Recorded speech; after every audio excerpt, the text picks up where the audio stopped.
out, bro. We're going to get our first MAC victory. Hey, we're going to get our first MAC victory, you know what I'm saying? First conference win. You see it? Hey, y'all boys back in HUD. Hey, y'all don't pay no attention to that. Look, I started it, y'all finish it. Yo, y'all better represent. Best of luck, Coach Pruitt. Best of luck, UCF. Y'all go out there and bring it. Like he said, huh?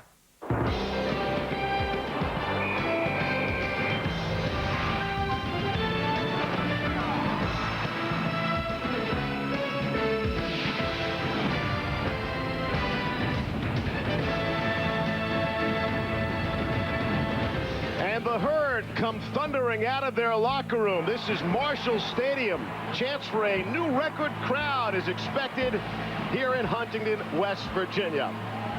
It's the first ever meeting between the thundering herd of Marshall and the Golden Knights of UCF.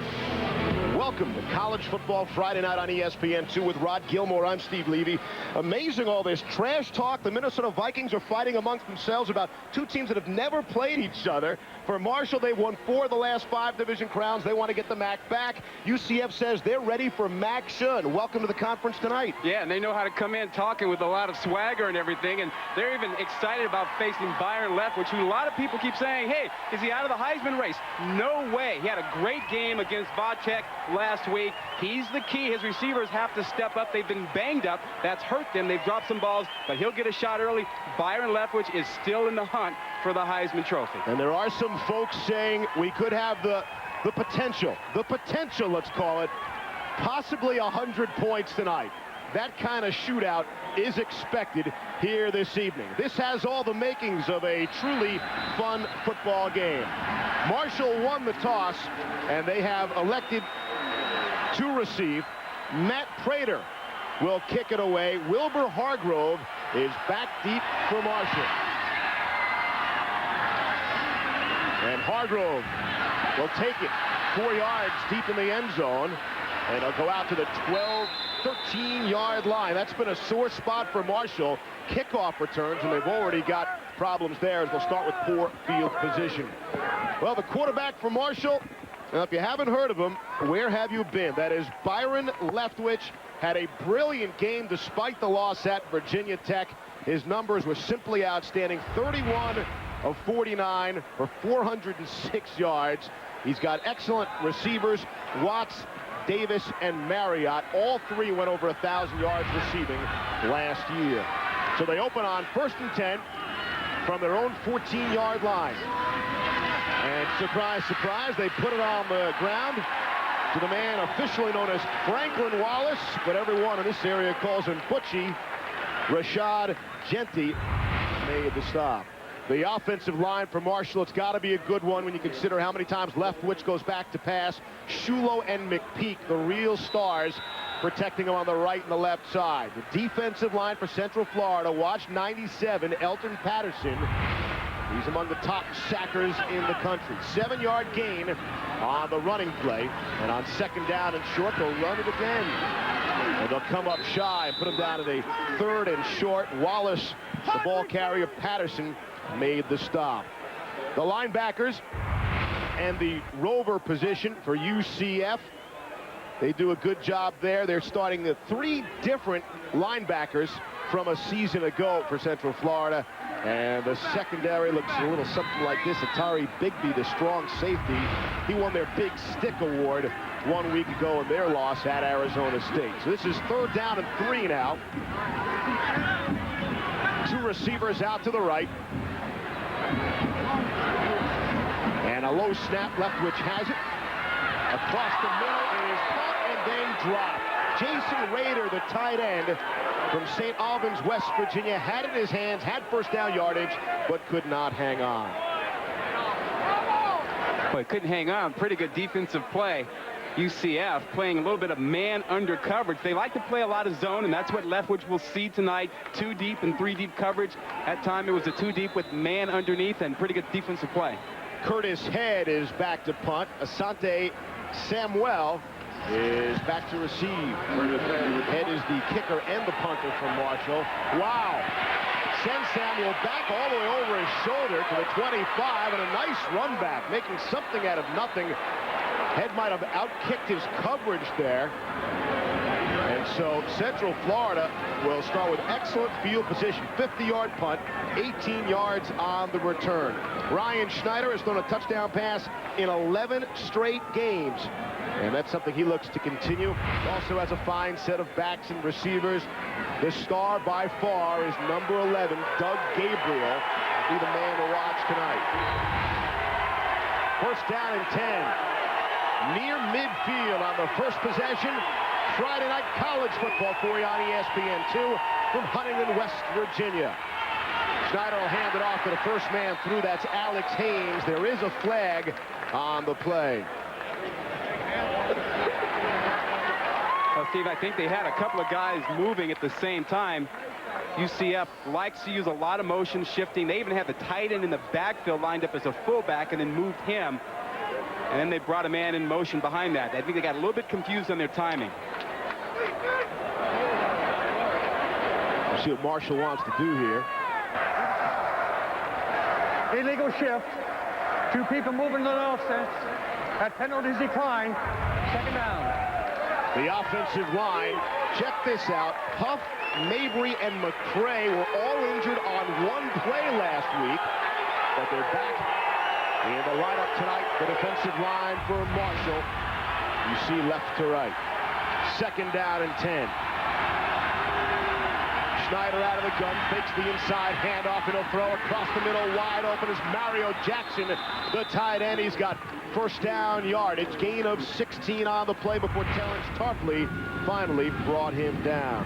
And the linebackers for Marshall, of their 3 starting linebackers in that rover position they have, only Charles Tynes, number 45, has real experience at the position. And there you see the secondary. Satterwhite has to have a big game, the coaching staff told us, for them to win tonight. That's because they like to play a lot of man. They want to get after Schneider, so they need good man-tight coverage on the outside. UCF will put it on the ground. Alex Haynes, a pickup of 2 on the play before Tarpley brought him down. Now, Steve, if you're watching Marshall, you know they've got the great quarterback. So you've got a pretty good one yourself in Schneider, but you don't want Leftwich on the field.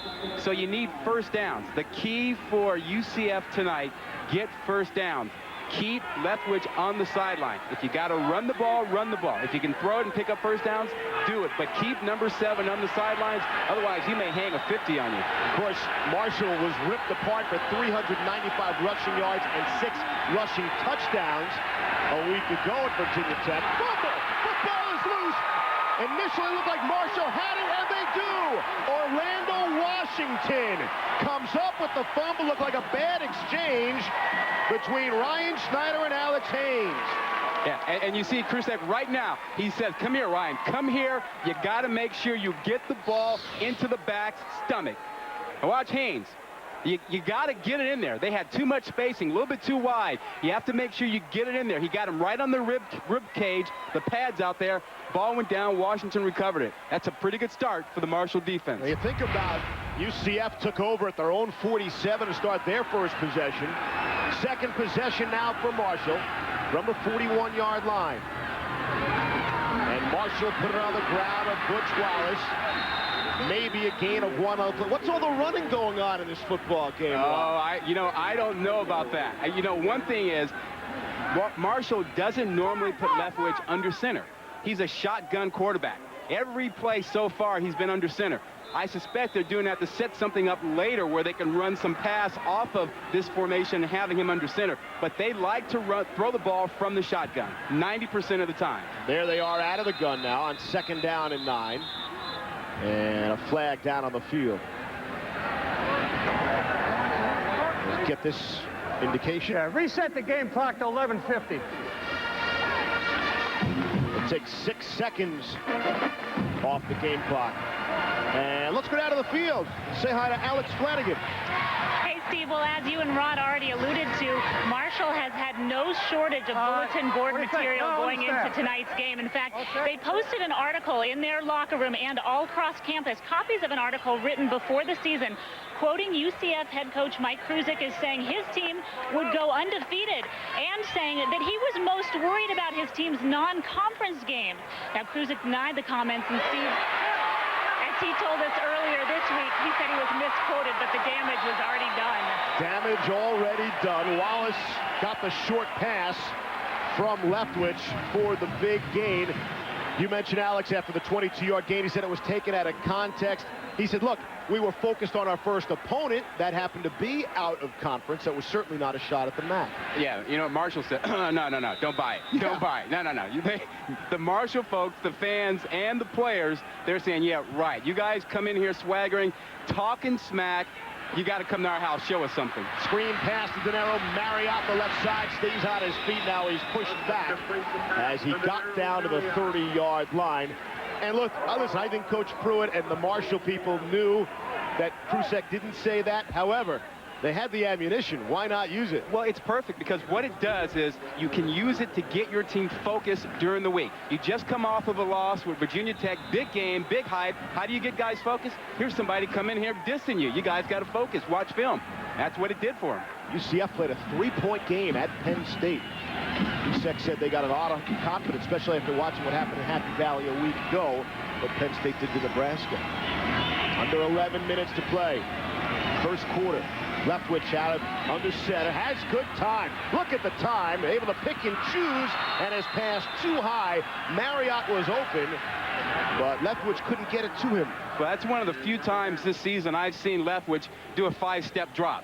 You know, and that's the first time I've seen him misfire on a sideline route. He is usually so accurate, but usually he does that from the shotgun. I think when you go to a 5-step and you haven't done it all season long, it probably throws off your timing just a little bit. But I bet, you know, by second quarter or so, if they're still doing that, he'll be a lot more on target with it. And again, he had great pass protection. This is an offensive line that has only given up 5 sacks so far in the first 2 games. Might sound like a lot, but when you throw the ball 90 times in the first 2 games, not so. Looking for the end zone, and it was knocked away at the last second.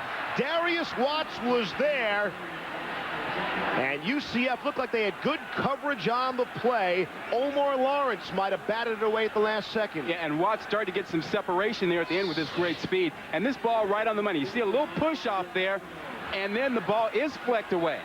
He flicked it away with his left hand. Perfect throw by Leftwich, but that's a pretty good defensive play.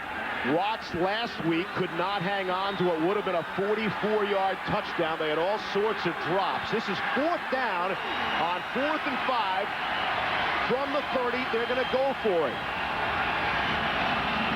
Interesting call, this part of the field. Here's Leftwich, some pressure, throws, and it is caught. Yes, completion to Darius Watts. Gain of 11.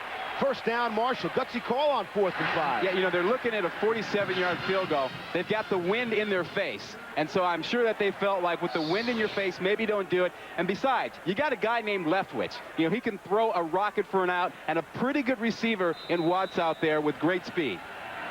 So you know they're going to lay off of him. Right on the money. Nice footwork. First down. Again, he's under center now. Inside the 20-yard line. Second possession for Marshall. Tries the screen out to the right. Able to complete to Josh Davis. And they had it read pretty well. And Davis is the slow guy in the group of the receivers for Marshall. And they have a stable of speed burners, and he's the one who runs just a tad bit over 4.5. Everybody else is 4.5, 4.4, 4.3. And when you're the slow guy at 4.5, you got a pretty good crew of receivers. Mentioned the pretty fast. The drops from Marshall a week ago. Yep. They counted 8 of them. A couple of would have been touchdowns. So you wonder if they're battling with some of their confidence, the Marshall receivers this week. Hey, UCF's not laughing. They had 11 drops according to their coaches in their loss at Arizona State. Second down and 4. Hand off to Wallace. Trying the left side. Not much there. Larry Brown was clogging up the middle for Central Florida. Well, Steve, going back to your point about the drops for Marshall, you got to keep in mind their receivers have been banged up almost since the beginning of camp. They've got guys with bad shoulders. Watts had a separated shoulder, and those guys have missed a lot of practice time. So the timing with Leftwich has been off, but also the concentration. When you have an injury, it takes a little bit off of your focus, and I think that's why they've dropped some balls. Leftwich kept it himself. and had the first down on 3rd and short. We talked with Mark McHale, the offensive coordinator for Marshall, and asked him about the drops, and he said, look, it's obviously mental. It can't be physical. When you look at our receivers, we had 3 of them over 1,000 yards receiving last year. Yeah. So he's not all that concerned. Yeah, and I think the more they practice and play, the healthier they are, the more you'll see those drops go away. Not a whole lot of consistency in the offensive coordinator position here at Marshall. McHale is the 7th offensive coordinator here in the last 8 years. Wallace.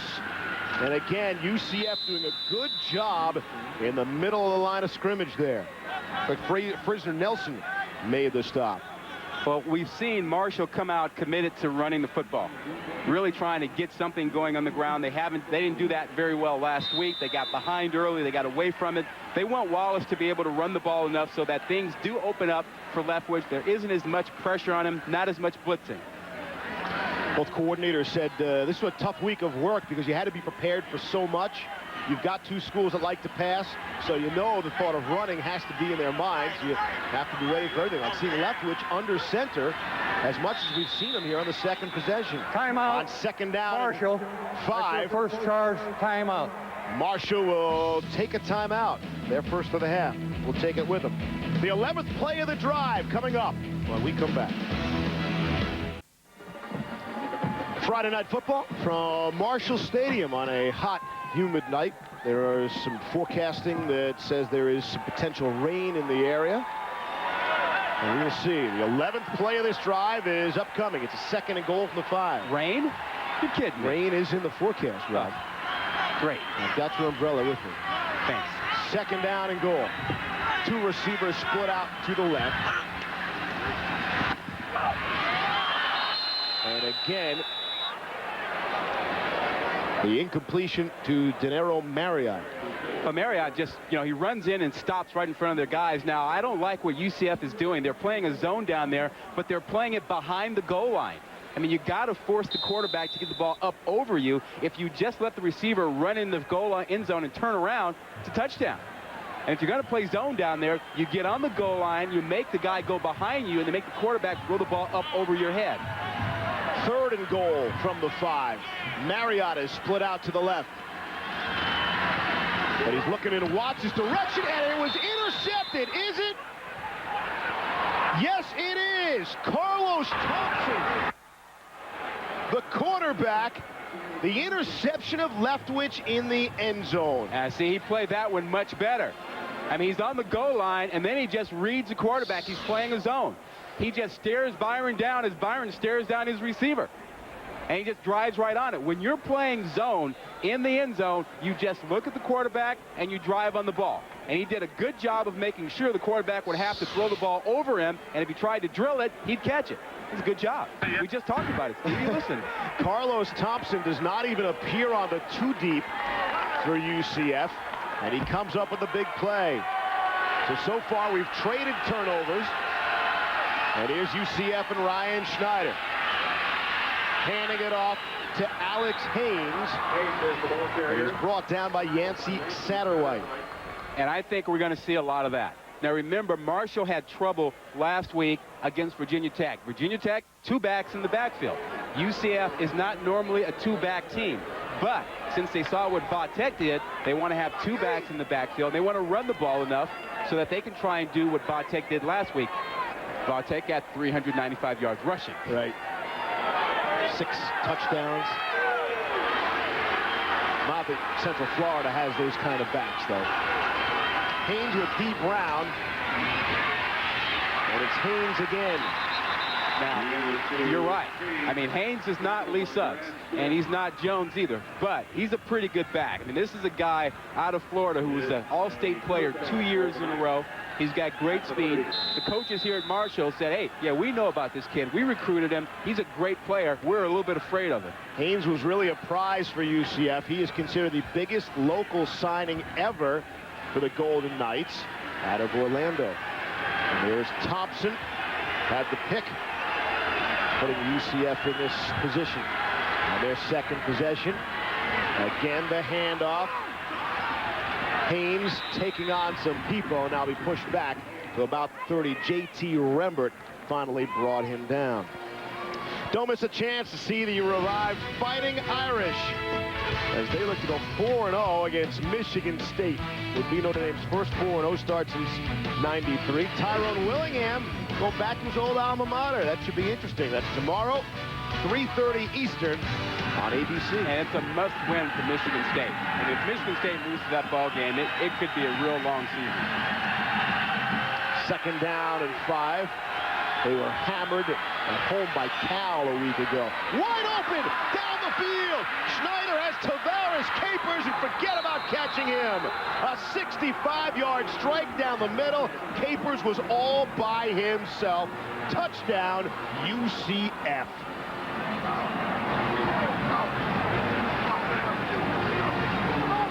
Steve, you have a young defense that got confused, and the result is a big touchdown. You can't make mistakes in the secondary, because when you do, it's 6 points. So Leftwich is picked off in the end zone, and then UCF comes back. A 65-yard touchdown pass. Schneider to Capers, and Matt Prater, the true freshman, is on to attempt the extra point and put it through. We expect points and big plays tonight. So far, UCF has it going on. They lead here at Marshall 7-0. ESPN2's College Football Friday Night, brought to you by KFC. There's fast food, then there's KFC. UCF in their first conference game of any kind.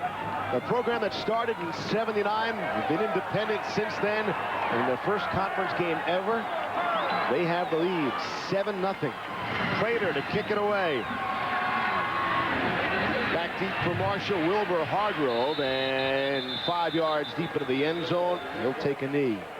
Hey, Steve, we go back to that touchdown play. It's all about recognition and communication. Right here, take a look at Capers, I'm sorry. He's the wide receiver lined up as a tailback. He comes on out here. Now you have a problem in the secondary. It is all about communication. They blow it right here. Who takes the receiver? Who takes the guy going across the middle? A miscommunication. Capers runs free. They didn't know they had a wide receiver lined up at tailback. The first gotcha of the ball game. And they've gotcha for 65 yards in the score. And how will Leftwich and Marshall counter?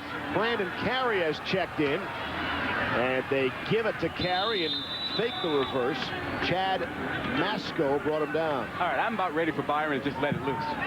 You know? Does seem a little conservative early on for Marshall in terms of play calling. Yeah, I think so. I think they've gone away from their natural tendency. I mean, their tendency, as you look back at their games this year and last year, they throw the ball on first down. They throw screen passes, they throw the outs, but they throw it and get rolling. They've come out here tonight, they've run it on first down, they've run it on second down, they've thrown it on third down. That's not their attitude. They need to get back to doing what they do, which is letting Byron run the show. And if anyone thinks Leftwich might be concerned after throwing that pick, forget about it. That is not in his makeup. Handoff again on the ground, and Brandon Carey finds a seam. He's out across the 30 to 32, gain of 13 before Stanford Rule brought him down. Just a simple straight dive, little cross blocking up front and a huge hole. The linebackers are getting hit by linemen. That's not a good thing for UCF. The linemen have got to make sure that they get out there. If you're a linebacker, you don't want those big old linemen coming running through free, getting on you. Defensive line's got to keep those guys off of you so you can make tackles. First down and 10. 4 seconds to snap the ball. They do.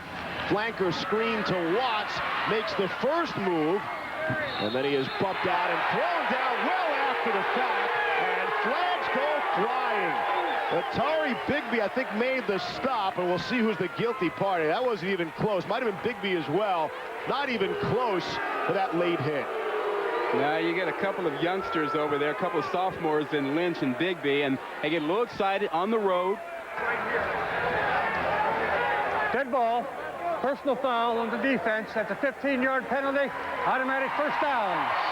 You know, you want to be intimidating, but you got to pick your spots. And this is not a smart time. You're on the sideline in front of the Marshall guys, and you get a forearm delivered near the head by Lynch. way out of bounds. Totally unnecessary. I think the officials are right. I mean, that guy is helpless in that position. There's no need for Lynch to come in with a forearm. And Watts was fortunate he did not land on his shoulder. You mentioned it earlier, Rod. He missed the opener due to a separated shoulder. First down and 10. The penalty pushes them across midfield. Leftwich will keep it on the ground. A Brandon carry. And he'll come up just shy of the 40-yard line. Rashad Genty made the stop. I tell you one thing, though. Thompson is having himself a game at corner over there. And he got a pick in the end zone on that last drive, and he forced the play back inside this last time. He didn't make the tackle, but he did a nice job of constricting the running lane. And that youngster is playing a pretty nice ball game so far. After a stint in the Marine Corps, Thompson went to Southwest Mississippi Community College, and he finds himself making a big play for UCF. Leftwich again puts it on the ground to carry. And Carey carries it for first down yardage to the 35. You saw the play selection, the real balance by Marshall. Yeah, and UCF is okay with that. I mean, they are making sure they take away deep balls. And they're playing a very, very soft 2 deep and a very, very soft 3 deep. And so Marshall is saying, okay, we'll take the stuff up front. You're going to let us run it a little bit? We'll run it. You let us throw it short in front of you? We'll do that. 2 receivers will split out to the left, 2 to the right. Single setback is Carey for Leftwich from the gun. Pumps and throws, slowing up the play, but they're still able to get some positive yardage out of it. Josh Davis was bumped out. They're going to spot it down, that he was down at the 30-yard line. But, you know, Steve, this is really not the Marshall personality, though. I mean, Leftwich likes to throw the seam route. He likes to throw the out. And the whole game plan for UCF is to frustrate Leftwich. Don't let him throw the ball where he wants to. And you see right here, Davis does a nice job of getting out of bounds, because if he stays in there, that's a fumble. That's why the official was so emphatic about pointing to the ground that he was down before he fumbled the football. Second down and 6. He's under center again. Rod, what's going on? They're breaking all tendencies. The essence of surprise. Handoff, carry, smashing into people. And he's just shy of the 20-yard line. Took on D. Williford and Atari Bigby of UCF. Carries so far. 5 carries for 34 yards. Got 10 on that play. Well, UCF ought to know by now that when Leftwich is under center, they are very likely to run the ball. Wouldn't be a bad idea to check their defense and get a little better run support when they see Leftwich under center. This should open play action at some point, shouldn't it? Yep. I would think. You run it that way, it has to. 3 seconds to get it off, and they barely do. Wallace is back in the game, and he barely gets back to the line of scrimmage. Chris Palenko made the stop. A time-consuming drive by Marshall, aided by the 15-yard penalty for the late hit. Well, you know Leftwich, you've talked to him. Do you think this guy gets frustrated and bothered by this? I mean, he seems to just go with the flow. You know quarterbacks like to throw, but is he a guy who's patient enough to handle this? I assume that this was their game plan all week, so he was mentally prepared that, hey, this is the way we're going to go early on in the game. Unless the coaching staff has made some changes, seeing something different in the UCF defense. And they're milking that play clock every single time, down to 3-2, and they get it away. Leftwich will spin and throw back across to Wallace.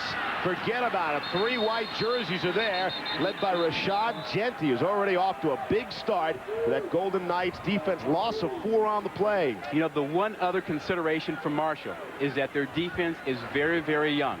And their defense got gashed by Vodtech last week. And when that happens, there's a natural tendency to say, I want to get the confidence back for my defense. Our offense is good. Let's keep them on the field a lot, keep our defense off the field, and maybe that'll help them some.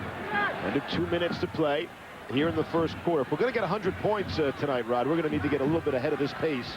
We have just 7 on the board. Who knew? Who knew it was a running game plan when you've got maybe the best quarterback in America? I'm wondering, are we in Huntington, West Virginia? We're in the right place, right? These are the right teams. 10th play of the drive. Leftwich, wide open, hits Wallace out of the backfield. Sante Samuel was there. Maybe the drop bugaboo was coming back. Well, that's why I don't like the way this is going, because they had drops last week. They're dropping the ball now. I think they got to get into their rhythm of throwing the ball and throwing it a lot. Let the guys have a lot of opportunities so that they don't press when they get the few throws. They haven't had a lot of them in this ball game so far. Curtis Head is on to attempt a 41-yarder. His longest is 31. So this from 41. And Head puts it through. Curtis Head has Marshall on the board. And with 1:29 to go in the first, UCF leads 7-3. Back in Huntington, West Virginia, UCF the lead. The wind starting to pick up. UCF is the 7-3 lead. Final 90 seconds of quarter number 1. Curtis Head, his career long is 41, and he tied it with his first quarter kick here tonight. Doug Gabriel, the burner, running it out to the 20 and tried to split through, and he's out to the 24-yard line, and that's where the Golden Knights will start. College football for you tomorrow on Saturday. Utah, Michigan, and Boston College and Miami. Utah, Michigan at noon. BC at Miami, 7:45 Eastern. The last time Boston College beat Miami, we're talking Doug Flutie. Oh, I knew you knew about that thing. Huh? Back in the day. Yeah, they almost got him last year. That's right. It was a thrilling game last year. Miami was able to pull it out. First down and 10 for Ryan Schneider and UCF. And he's going to put it on the ground to Alex Haynes. Haynes, the ball carrier. Looks like he could have enough for the first down. Chris Crocker, one of the leaders on that Marshall defense, made the stop. Steve, the thing that makes the Marshall offense good is the thing that hurts the Marshall defense, and that's passing. They don't see enough running in practice. They don't see two-back in practice, so the defense has a hard time adjusting when they play a team like this. I mean, there's an old saying in coaching, you know, if you are going to run the football, you're going to be able to defend the run. If you don't run it, then you can't defend it. That's an excellent point. Out of the eye on first down and 10. Schneider hands it off to Haynes, the second man through, and he's out to the 38-yard line. Let's go down to the field and rejoin Alex. Hey, Steve. Well, Ryan Schneider is wearing some extra padding tonight because of those bruised ribs that he suffered while playing ASU. Now, he has been practicing all week, but he is wearing a traditional flak jacket. Just gives him a little bit of extra padding than what he usually has right around the ribs there. He says that he's feeling fine. Just a tad bit sore. Certainly doesn't seem like he's sore tonight, does it, Steve? Not after that 65-yard pass to Tavares Capers makes it a touchdown pass in 12 straight games for Schneider. He is halfway to tying the current record holder, guy by the name of Culpepper. Here's Schneider looking for another high ball and a heavy-duty hit at the 45-yard line. Chris Crocker just rocked the world of Jimmy Frizzell. Oh, he showed up in a hurry, didn't he? I mean, Frizzell is a tough guy, too. I mean, we're talking about a wide receiver who can bench press over 400 pounds, but he wasn't ready for this thing. I mean, watch this hit as Frizzell waits in there. Bam! I mean, Crocker just shows up suddenly. That's sudden impact. And to Frizzell's credit, he almost hung on to that football. He's a tough guy. Wow. But Chris Crocker, though, rocked him. There's your hit of the game. Yeah, there's a big stick, and that's a guy with 4.4 speed who came flying into Frizzell. And the crowd started to get into it, making themselves heard for the thundering herd. This is third down and 6. And you got a wide receiver in the backfield again. And that again is Capers. And let's see. Yep. There's 10 seconds left on the clock, the quarter clock. Marshall, that's our second timeout. Yeah, they saw that they were not ready to deal with Capers in the backfield. They got the touchdown last time. This time, at least they recognized and said, whoa, no. We're not a second time. Second timeout spent by Marshall with 10 seconds to play in the first quarter. UCF on top, 7-3. You know, Alex was talking about Schneider being banged up, but he's a tough guy. He can handle that. Bad shoulder, tendonitis, bruised ribs. But he's one of those guys, they didn't care about that stuff. Coaching staff told us what he lacks in athleticism, he makes up in just about every other area of quarterbacking. He's smart, reads the defense as well, and pre-snap and after the play knows everything that is going on. We welcome the men and women of Operation Enduring Freedom watching this telecast around the world on the American Forces Network, including a gathering tonight at the NCO Club in Ramstein Air Base in Germany. Have the beverage of your choice on us. Thanks for all you do. Absolutely. If you're enjoying the game. 3rd down and 6. And the crowd loud again, urging this Marshall defense on. They're rushing 4. They dump it off. Missed tackle early as Haynes is the carrier. Durand Smith finally brought him down. Just shy, it looks like, Rod, of the 1st down marker. And what great feat by Haynes. I mean, he should have been tripped up with no gain. But his athleticism was on display there. I mean, he leaped over a guy, kept his balance when he didn't see the guy coming. Might have been Goddard, the first man who had a shot at him. But you're right, quick feet of Haynes.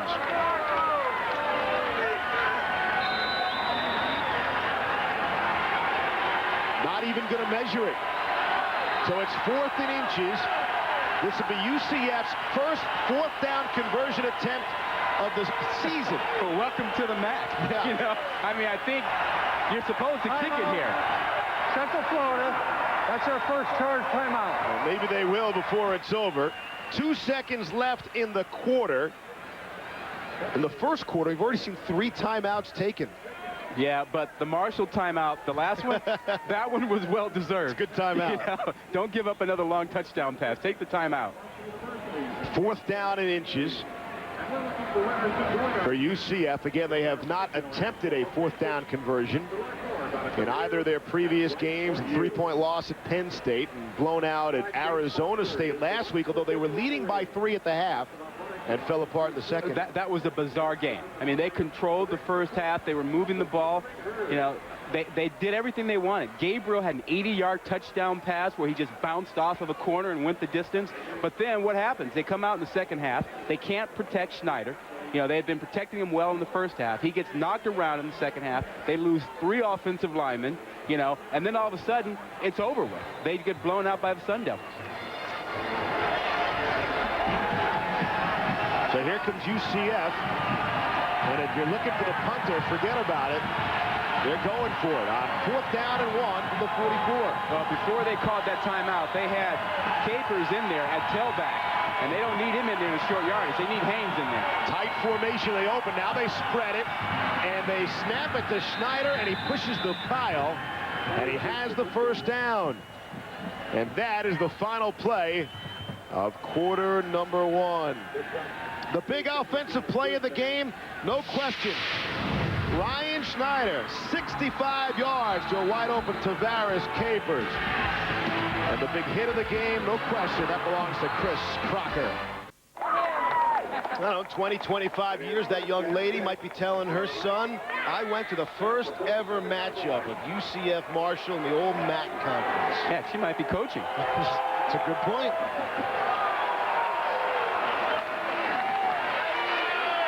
We open the second quarter. Steve Levy, Rod Gilmore, Alex Flanagan. Friday night college football from Marshall. And Alex Haynes opens up quarter number 1. Loss on that play. And Marshall trailing 7-3. Clearly, Rod, not what we expected in this football game. The play selection from Marshall to this point, they have actually passed the football only 1 more time than they've rushed it. We expected the big numbers out of Leftwich and the Marshall offense. Haven't seen it to this point. Yeah, and I'm not real crazy about that because I think it's not playing to their strength or their confidence, and I think they really need to get back to what they do well, which is establish the passing game and then run it. I mean, that's what they brought to this conference, and they don't have it right now. UCF is really the aggressor here. Ryan Schneider is putting it up in the air, and he was throwing into double coverage, looking for Doug Gabriel, who's been quiet to this point except for a kick kick return. Gabriel is the real stud in terms of wide receivers and skill position for UCF. Well, you're right. He's a big guy. He's 205 pounds, 6'2", and the problem that he presents is that people will bounce off of him when they try to tackle him. I mean, he's very strong. He's got strong legs, and he showed that against Arizona State, and he's going up against some smaller defensive back who will have the same problem with him tonight. Well, Kuiper Jr. had him as a top 10 pick in the NFL draft. That would be the best ever for UCF. Dante Culpepper went 11th in '99 to Minnesota. This is 3rd and 13. Quick throw, and it is caught by Luther Huggins, and then he's knocked out of bounds by Gladstone Koch. He's well shy of the first down. It's a gain of 8. Yeah, they didn't want to do that, but Marshall forced it with the blitz. And Schneider did the right thing. You know, he saw that, he went to his hot receiver, and he kept the drive alive so that they got something out of it, didn't get a bad play that would have turned things back. Now it's his field position. They can pump the ball from here. Ryan Flynn is on to punt it away. Both Flynn and Prater are replacing Javier Borlegui, who was the punter and kicker for UCF the last 3 years. Did a very nice job. Roberto Terrell is back deep. Flynn gets it away. Terrell, the fair catch, will let it bounce, and it will do so into the end zone despite a good effort by the UCF special teams. Peter Sands couldn't get to it in time. We'll come back. 7-3 UCF. The moon over Marshall, if you will. The first ever meeting. But get this, even if UCF had not joined the conference this season, they were scheduled to play each other this season. Now it's even better because it's a conference game. The conference opener. Tons on the line. Here's Leftwich now, throwing and completing. Curtis Jones, sideline. And he's knocked out at the 45-yard line, gain of 25. And that's the Leftwich Marshall offense we expect. Not what we saw in the first quarter. Leftwich looking for the end zone, and he found the wrong team. Yeah, he misread a zone coverage in the end zone. Very rarely happens to him. And then UCF got it going with Tavares Capers on a 65-yard touchdown pass on a blown coverage by Marshall. That Carlos Thompson interception was the first of the season by anybody on the field tonight.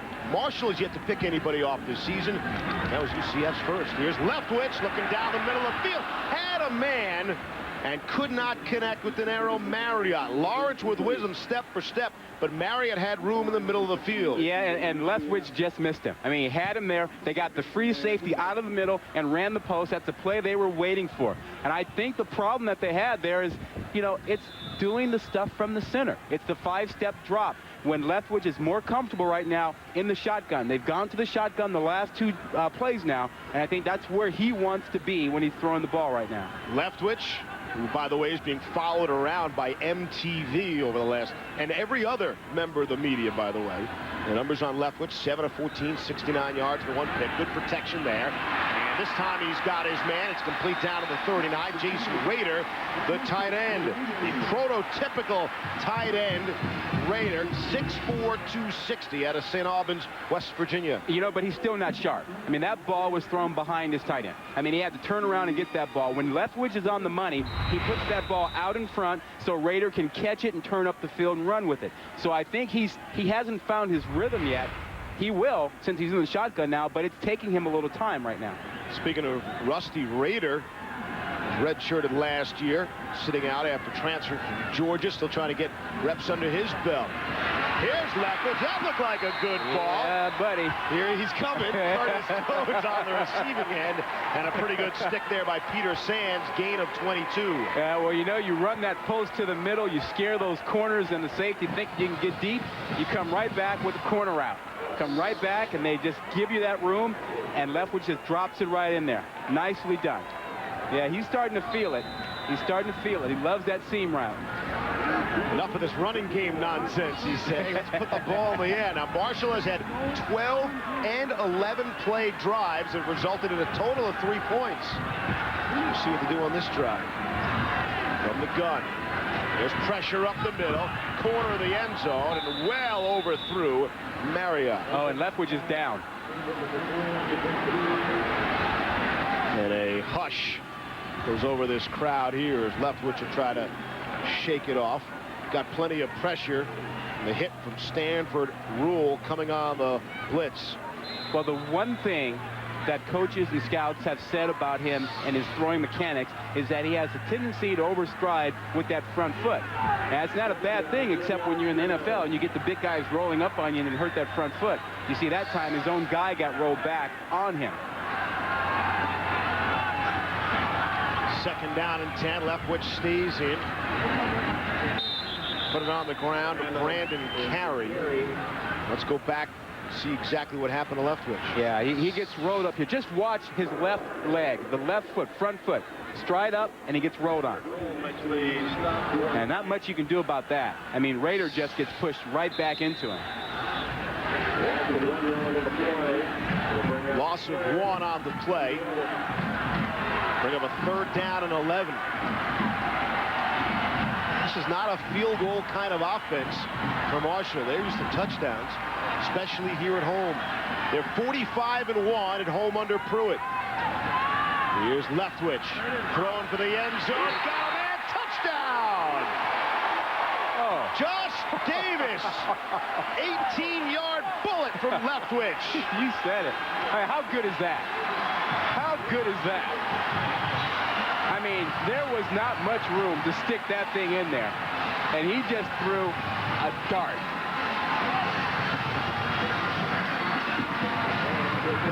It's got to feel good for Davis as well.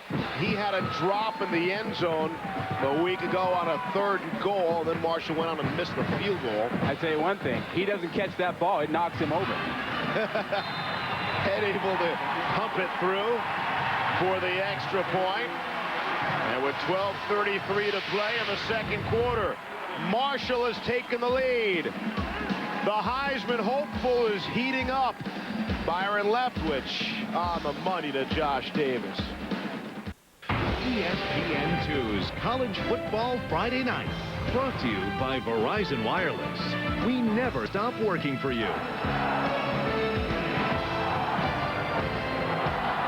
Josh Davis and the Thundering Herd, they fell 47-21 at Virginia Tech last week. That cost them their national ranking, dropping from number 17 to no number at all. Marshall trying to get, I get the sense Marshall, when all is said and done, end of the season, they'll be a top 25 team. Well, I think you're right, but they got to beat UCF for that to happen. Doug Gabriel, forget about trying to return that kick, as Head put it out of the end zone. See, let's go back to that great throw by Leftwich. A couple of different looks at it. What I want you to see here is just the great coverage. There's not going to be a whole lot of room. Hamilton will do a nice job. Right there, he has Davis covered. He's got him. He's got him. No room to get it in there. Leftwich gets it in there. You can take a look from this angle. Watch this look, this throw. Not a lot of room. Bam. That's something. NFL throw. NFL throw all the way. The only question about Leftwich, when you see what he does on the field, people are asking about the intangibles. He's a tough guy, what kind of leader he is. Everybody knows what kind of quarterback, what kind of throws he can make, and you got a good example of it there.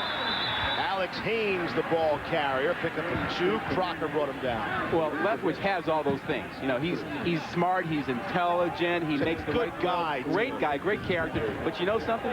By the time he gets to the NFL draft, nobody will like him. They will have picked him apart to where people will question everything about him. No matter how great a player he is and how great an individual is, people will look for reasons not to draft him. But anybody who doesn't take him, yeah, they're going to regret that one. Mike Gaines was shaken up, left the field. And tight ends for UCF. Snyder up play action with time, throwing, and incomplete. Off the hands of Capers. Might have led him a bit too much, and Schneider was taking a big hit. Terrence Tarpley had the coverage on Capers. So that goes back to that offensive line that's been banged up. They have trouble protecting this man, and they have got to protect him. And he's the key to that offense. And they've got another 3rd down coming up here, Steve, and they have not done well. 3rd down conversions have been a problem. 0 for 2 tonight. They came in 0 for their last 11. On 3rd down conversions. You can't win football games without being able to convert on 3rd down. Here comes the blitz. picked up. Schneider's pass is knocked away. Jimmy Frizzell, the intended target. Roberto Terrell looked like he made contact just as the ball came to Frizzell. Yeah, he did a really nice job of that, and Schneider made the right call. I mean, he picked up what was coming. The thing is, the trend in the game now is when quarterbacks make that adjustment, you jump the hot receivers, you jump the outlet receiver, and you force the quarterback to hold the ball. Schneider got it in there, got rid of it, didn't take a sack, but jumping the receiver worked for Marshall. Roberto Terrell is back deep for Marshall at the 30. Ryan Flynn, the punted away for UCF, gets it away. Terrell returned the opening kickoff of the season 100 yards, and it was called back by a holding penalty, so you know what he's capable of. This time he's brought down at the 35-yard line. D. Williford made the stop on the special teams after the punt of 48 yards and a 7-yard return. Let's go down to the field and Alex Flanagan. Well, Steve, as you saw in that last series, Byron Leftwich rolled his ankle. He limped off of the field, then sat down on the training table and said, you know, that's the same ankle that they've already hit. So apparently it's kind of bothering him a little bit already. They wrapped it, gave it a little extra padding inside of the tape. And then Byron looked at me while he was sitting on the training table and said, I'm all right, no worries. Steve? Certainly no worries, and you see the way he can throw the football. Byron Leftwich. But, you know, but he takes everything in stride. He really Absolutely. does. Says all the right things. They fake the reverse, hand off to Brandon Kemp. He says all the right things, Rod. A lot of people say the right things, but they don't mean it. You get the sense with Leftwich, he really means this stuff. Yeah, he comes across as a guy who loves to play the game, and he loves to throw the ball like this. You see what he's done already. Deep into the left side one time, a couple times to the left. He's had more success on the left side than on the right side. That chart shows you. Just joining us, probably the first 24 plays, offensive plays for Marshall. They split it evenly, passing and running. Yeah, and normally that'd be like 8 runs, 16 passes. Right. Tonight it was about 12 runs, 12 passes, and then 12 runs, 13 passes. Prior to the snap, false start on the offense, 5-yard penalty, second down. Salmons and Shulo on that left side for Marshall. Yeah, there's Bob Pruitt, and you know, he's one of those guys that I think exemplifies the Steve Spurrier effect. I mean, Spurrier's influence is being felt in college football here in Pruitt. He coached with him. And Stoops at Oklahoma coached with him. And that thing is, hey, score a lot, be aggressive. You know, Buddy Stevens at Stanford, same thing now. That's the impact Spurrier's having. Leftwich gets it out to Curtis Jones with a short gain. Atari Bigby wasn't buying Leftwich's fake to the left. Spurrier have his own steakhouse? What is it about coaches and steakhouses, right? Don Shula's got that whole chain in Florida. I don't know, but Pruitt's got a pretty good one. He was nice enough to have us over to his place last night. How about Alex going off the menu for a hamburger? I know. Right. We take her to a fancy steak place. And a big hunking piece of red meat there, and she goes for the hamburger instead. And congratulations to Alex. Alex and husband Kevin celebrating their 5-year anniversary tonight. Here's Leftwich now throwing, and it is behind Marriott. Still looked like he had a chance to bring it down, but could not. Yeah, not on the money with that one. And, you know, you wonder, ankle? Has to be the ankle now. It can't be the rhythm. He showed last drive he had the rhythm going, and now he just sails this one. And remember, it's that left leg, the left ankle, that's the problem for him. He was trying to step over that thing, and that thing sailed on him a little bit. How much of that is mental, Rod? Thinking about, hey, I could get rolled up on it again. How's my ankle feeling as he's in the process? Does that go through your mind? You know, I think it's a lot, but, you know, I never threw the ball in a game. I've been in the backyard. Never went through your mind. Asante Samuel is back. One another good punt from Head. Samuel bring it out to the 35-yard line. 9:43 left in the half. Marshall by a field goal. Back as UCF gets set to take to the field with their offense. For Marshall, this is only the second game ever against a team from Florida, the state of Florida. They opened last season at #1 Florida and promptly lost 49-14. But Marshall, like UCF, not afraid to schedule some big boys, especially on the road. On 1st down and 10. Handoff. Haynes broke through a tackle and then picked up some extra yardage. Gladstone Koch finally brought him down, shy of the first down, bring up a second down and short. Sunday Night Football on ESPN, NFL style. It's the Bengals and the Falcons. Michael Vick quickly becoming one of the NFL's most exciting quarterbacks. I think he found out he's also a target after what he said some of the Bears players and coaches were yelling at him. But the Falcons and Bengals, I mean, talk about a desperation game. Nobody wants to fall to 0-3. Nope, they both need that one. But, you know, the Bears wouldn't go after Vick, would they? No. Vic's going to find that each and every Sunday now. This Sunday night on ESPN. Schneider going down the middle of the field for Frizzell. Good coverage there by Roberto Terrell. You know, you talked at the beginning of the show about how people need to know Schneider.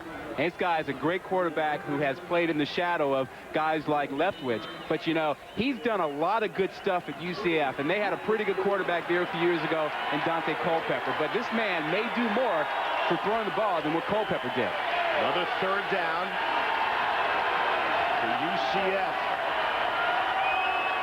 They see for the season. They are 0 for their last 14, dating back to last game.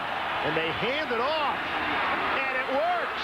Up the middle is Haynes, a running room to the 20. Trying the angle. Forget it. Touchdown. Alex Haynes on a 3rd down and 3. They hand it to Haynes up the middle. And he goes for 58 yards and the touch.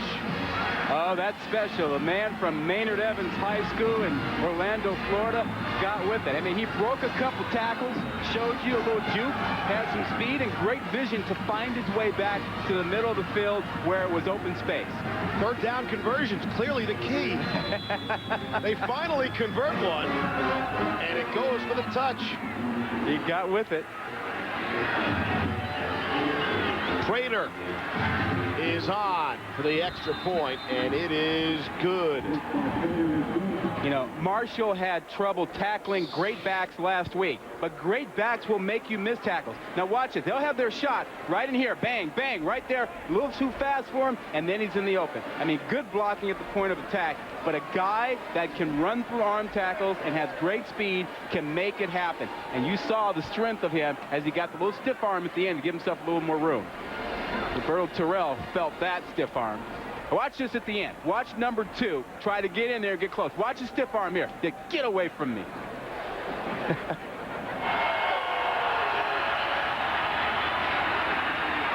A little real-time speed for you, Steve. If you don't know about Alex Haynes, keep this in mind. Terrence Williams, who got an NFL look this season, he was Haynes' backup last season.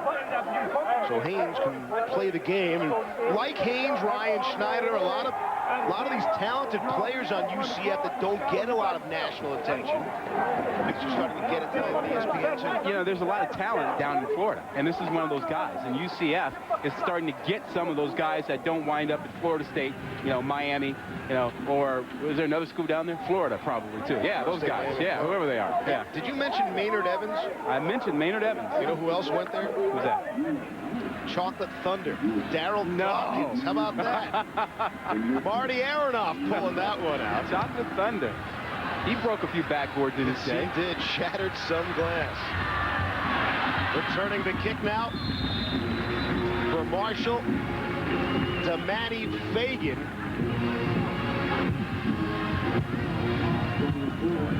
Talked to Bob Pruitt earlier this week. Asked him about his latest rival, UCF. We just put them on the list, you know, because we're everybody's rival in this league. We've won the championship 4 out of 5 years, was runner-up the other year, won our division 5 straight years. When you sort of have your way with people, everybody wants to beat you, and everybody plays 20% better against you. And they're coming into the league and recognize that if history has anything to do with it, we're the team to beat. They've won 4 of the last 5 MAC titles. They're looking to come back again with Brandon Carey across midfield. He's out to the 45. Gain of 19 for Carey. And they have been the dominant team in this conference. They won their division last year, but fell to Toledo in the MAC championship game. Did you say Mac Daddy? I didn't, but there it is. Okay. Mac, Is that Nelly related or not? None of those lyrics? You know, okay, I didn't know. You start bumping a little Nelly in the car now, and now everything is Nelly related. You got it. You got it now. It's not just Nelly, as you know. It's Nelly with Kelly. You told me to read that chart. You know, I tell you. Wednesday in the USA Today. I think it's going to be a good year on Friday nights, bud. Counting on it. You see some of the excellence by Marshall over the years. You think about this, Marshall is 43-1 here. Their one loss under Bob Pruitt at home to Western Michigan in 2000. You see the record since 1997. They are 55-12 since Marshall and Pruitt moved to Division 1A. 55-12. It's pretty special. And it's also special to see Chris Palinko get up after having been down there on the carpet. Palinko, a versatile guy on that UCF defense. Had an injury problem last year. Played 7 games before suffering an ankle injury. He's a former walk-on. We always root for those guys.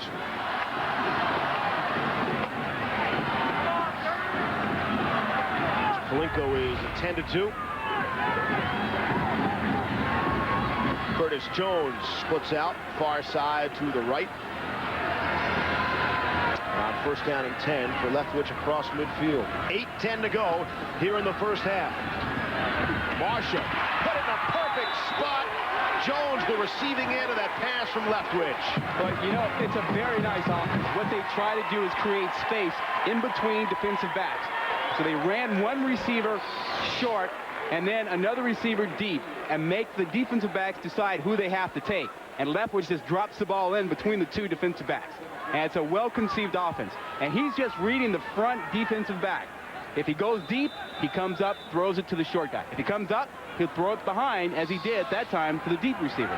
Gain of 23 on the play. Leftwich 150 yards passing to this point. And we're not even at halftime. Hand off for Carey. Finds some running room, still on his feet. Stays on his feet. Will they give it to him? No. Down at the 1-yard line. Asante Samuel making the touchdown saving stop. Well, with Brandon Carey, you get a little shake in the Marshall offense.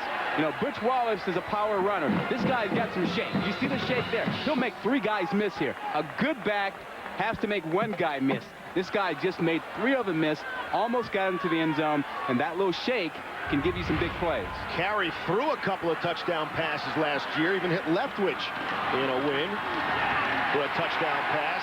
And Carey puts it in. Touchdown. Late signal, but there's the indication. Touchdown, Thundering Herd. That's a nice coaching job. I mean, the guy worked so hard to get down to the 1-2 yard line. Let him finish it off. And that's what Bob Pruitt did. Carey, who is averaging 8.1 yards per carry tonight, gets the 6 there. Curtis Head is back on to attempt the extra point. And here are the points we were talking about early. Head boots it through. So it's 7:39 to play here in the first half. We've got 30 on the board. Will we hit 100 tonight? Stick around. Friday night college football coming to you from Huntington, West Virginia. 31 points on the board now after that extra point. Rod, Alex, and I'll pack up the van. How come you don't have your own van to take it across country? I don't know. I don't need a bus. I guess the Madden Cruiser? No, nothing like that? Levy van, that'd be pretty good. Doesn't have the same ring to it. I know, but it could work. Friday night college football. Next Friday night, we'll come to you from Albuquerque, New Mexico. Texas Tech will be in town. Friday night college football. Curtis Head. Is he going to sail it out of the end zone again? And he is. And so UCF will take over on 1st and 10 from their own 20. ABC college football for you. It's Notre Dame and Michigan State. 12th ranked, the Fighting Irish. Notre Dame has created 11 turnovers in their first 3 wins. They've turned that into 43 of the Irish's 71 points. That's tomorrow at 3:30 Eastern, 12:30 Pacific on ABC. You see that Michigan State has dominated this thing over the last several years, and you can be certain that Tyrone Willingham has made his team aware of the fact that streaks like that have to end. tie catch a break last week with that game against Michigan? What do you think there? Some questionable calls in college football a week ago. Doug Gabriel, they have to find a way to get the ball into his hands. And they do it that time. He's very close to the first down marker. What do you mean questionable calls? You think you actually have to carry the ball over the goal line to get a touchdown? I haven't read the rule book in a while, but the last time I checked, that was you know what criteria that's called, for a touchdown. The luck of the Irish. I see. Second down and short, we'll call it.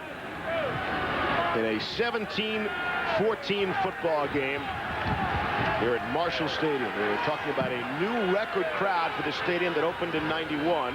Previous record about 33,000. Might be over that tonight. And the rain is held off to this point. Sean Gaudian, the fullback, his first carry of the game. Jameis Martin stuff.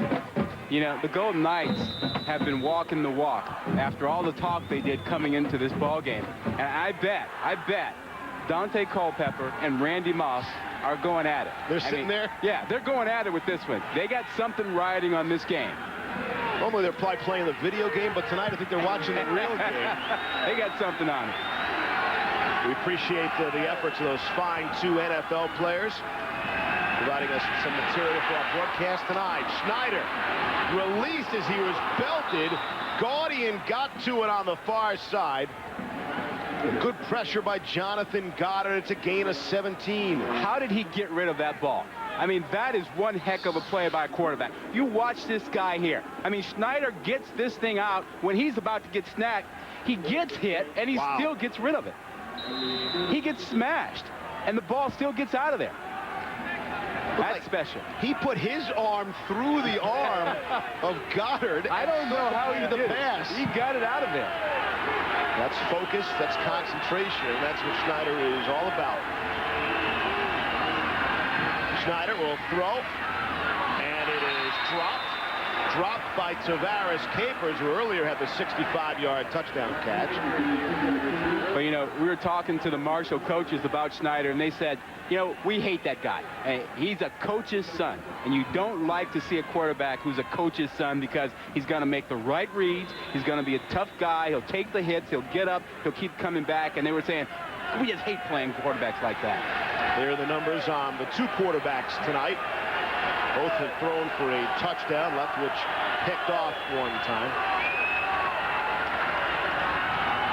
Handoff. Haynes halfway to another first down. I tell you one thing. Haynes is looking an awful lot like Lee Suggs, you know, did last week against this Marshall team. And the problem for Marshall is that they are really small inside. When you look at their 2 tackles inside, they go at 270 and 265. So they're giving away, you know, 30, 40, 50 pounds inside when they face, you know, normal-sized guards in the NFL. Ryan Miller has checked in. He is the backup quarterback. He also plays the tight end position. And he's number 14. You'll watch for him. They put it on the ground at Haynes. And he is brought down shy of the marker. Now, do you go for it here on 4th down and about 2? Or you kick that ball away? And now, me, being naturally conservative, yes, I would play field position. I'd kick the ball away. Are you naturally conservative? Is that what you consider yourself? You know, in football anyway. Evidently, UCF also is naturally conservative. Ryan Flynn is on to punt it away. Haynes, by the way, is over 100 yards. 13 carries, 105 yards. And Flynn is into punt. He's at the 40. Roberto Terrell is back at his own 15. Pressure from the outside. Flynn got it away. And it will drop at about the 1 and bounce into the end zone for a touchback. Speaking of quarterback comparisons, here's Alex. Hey, Steve, you guys talked about Culpepper and Moss watching. Well, they aren't the only NFLers. Another former Marshall quarterback, Chad Pennington, is glued to the TV right now. He is actually one of Byron Leftwich's best friends. They call each other the night before each other's games. Of course, Chad plays in New York, and they call and talk about the game. And Chad kind of gives Byron a little bit of advice on how to play. He said, keep your head up on this game. Just get back into it after last week's game. Now, they say that they actually don't talk football all that much. They talk more about family, friends, maybe girls, stuff like that, Steve. Girls? Oh, no. Brandon Carey, the ball carrier. Elton Patterson's had a quiet night to this point. Reese has been rather quiet as well. Let's send it back to him. I'm going to change all that right now, Steve, because the high school showcase is underway. Providence Catholic against Joliet Catholic in beautiful Joliet, Illinois. This is Ryan Quigley from Joliet firing deep, and he's picked off by Mark Reeder. And watch this terrific return. Oh, he's a bull. Got him back into Joliet territory, and they're inside the 20. All right, Reese, keep us posted on thrilling high school action. That game in particular, but action taking place all over the country. Leftwich throwing it. Darius Watts catching it. Yeah, that was a dart. And, you know, you mentioned Joliet. We saw the highlight. That's a big game for them because they're rated number 18 in the country. They got a chance to move up. Big games out in Hawaii this weekend. De La Salle, Long Beach Poly are playing, and they're playing, at least De La Salle is playing St. Louis from Honolulu, which is rated number 17. De La Salle have like a 126-game winning streak. Something's got to give. So there's a chance for Joliet to move up. I should have attended that high school. A trip to Hawaii. That's not a pretty good deal. On first down and 10 for Leftwich. They're rushing 4 at him. The pass protection is good. Now the pocket breaks down. Leftwich still on his feet. And throws it and completes it to Brandon Carey. Atari Bigby brought him down. I don't know if he was the safety valve there or not, but it worked out. He was just a guy. He was a guy that was around. And, you know, when you're being harassed, you look for a guy, somebody to help you out. And all of a sudden, he looks around. He's, oh, I got to get out of this thing. And, uh-oh, there's Carey. I got a guy. Well, when you're 250 pounds, and maybe a little bit more, you got a chance to stay alive when people are trying to knock you down. Leftwich did a good job there. Hey, he does everything well. He's just one of those guys. He's everything going for him. Leftwich again will drop back, and this time throw hits Marriott. And he's knocked out of bounds at the 40-yard line. And it's a short gain. It'll bring up about a 3rd and 5. College football Friday night from Marshall University in Huntington, West Virginia. Again, Marshall was the number 17 team in the nation before last week's loss. UCF blown out at Arizona State a week ago, although they had a 3-point lead. And their ESPN2 game track, total yards to this point. Marshall really balanced. UCF balanced as well. And the score is balanced in the 3-point game. Just over 3 minutes to play before the half. 3rd down and 5. Keep in mind, Marshall has just 1 timeout left. Little dump off pass. Wide open is Carey with running room. And he is spun around and knocked out at the 41-yard line. Stanford Rule put the hit on Leftwich as he released, and a gain of 19. He found a guy again. He got his guy. And this guy is hot. I mean, sometimes you get into a groove, and Carey is in a groove. He had a long run. He got a touchdown. And he has 103 yards already in this ball game. And so why not look for him when you're in trouble? He's having a career night. Carey has the 1-yard touchdown run for Marshall. And his numbers overall. On first down and 10 now at the 41 for the Thundering Herd. Rushing game has been really non-existent. They have 34 net yards on 16 carries against Virginia Tech, but they were behind and obviously passing the football. They're passing the football now, and it is caught. At the 21, Josh Davis with a fine catch. Hey, this is getting to be old hat when you see a bullet like this. You just sit back and enjoy this guy as he just delivers a bullet. I mean, how pretty is that? And you don't have to be an NFL scout to know that that is a good throw. Alex spoke of Leftwich and Chad Pennington earlier, and Leftwich said he learned a lot about him on the field and off the field in terms of, you know, all the attention that Pennington was receiving. The Heisman hype, everybody tugging at you, pulling at you, the interview requests. He was able to go through it, watch Pennington go through it, and he says it's really helped him to handle it right now. Little pitch. Carey going to throw it. He wanted to throw it. And it is run by Carey. Instead, he was looking for Leftwich. We told you last year, earlier, in the win over Miami, Carey threw 2 touchdown passes, including one to Leftwich, and that at the time gave him the highest pass efficiency rating in the nation. Yeah, 2 for 2. He wants to do it again here. Chad Pennington never got a chance to do an awful lot of this. I bet they'll talk about this one. Man, I almost had a chance to get a touchdown catch again. Right. But Carey pulled it down, though. Watch Byron sneak on out here. He's looking right now. I want the ball. He was open for a hot second. Not a great route run by Leftwich, I thought there. He's got a polish there. We're looking for a flaw in Byron Leftwich. I think we found it. Doesn't run great routes. Here's Murray out of the flanker screen. And he was brought down at the 12-yard line. Apparently Leftwich has a new nickname here in the area. We're calling him Flippin'. Whether he's flipping touchdown passes or flipping switches, that's Byron Leftwich. Okay. Final 90 seconds here of the half, and there is an injured player down. Does he like that nickname? Sorry, Bigby. I believe he does. Bigby's down. Don't need a uniform number to identify Bigby as long as he takes the helmet off. Yep. Let's go with the dreads. I tell you, though, if he is out of the ballgame for any period of time, that's a problem for UCF. He's their emotional leader. I mean, he's the guy that gets them pumped up back there in the secondary.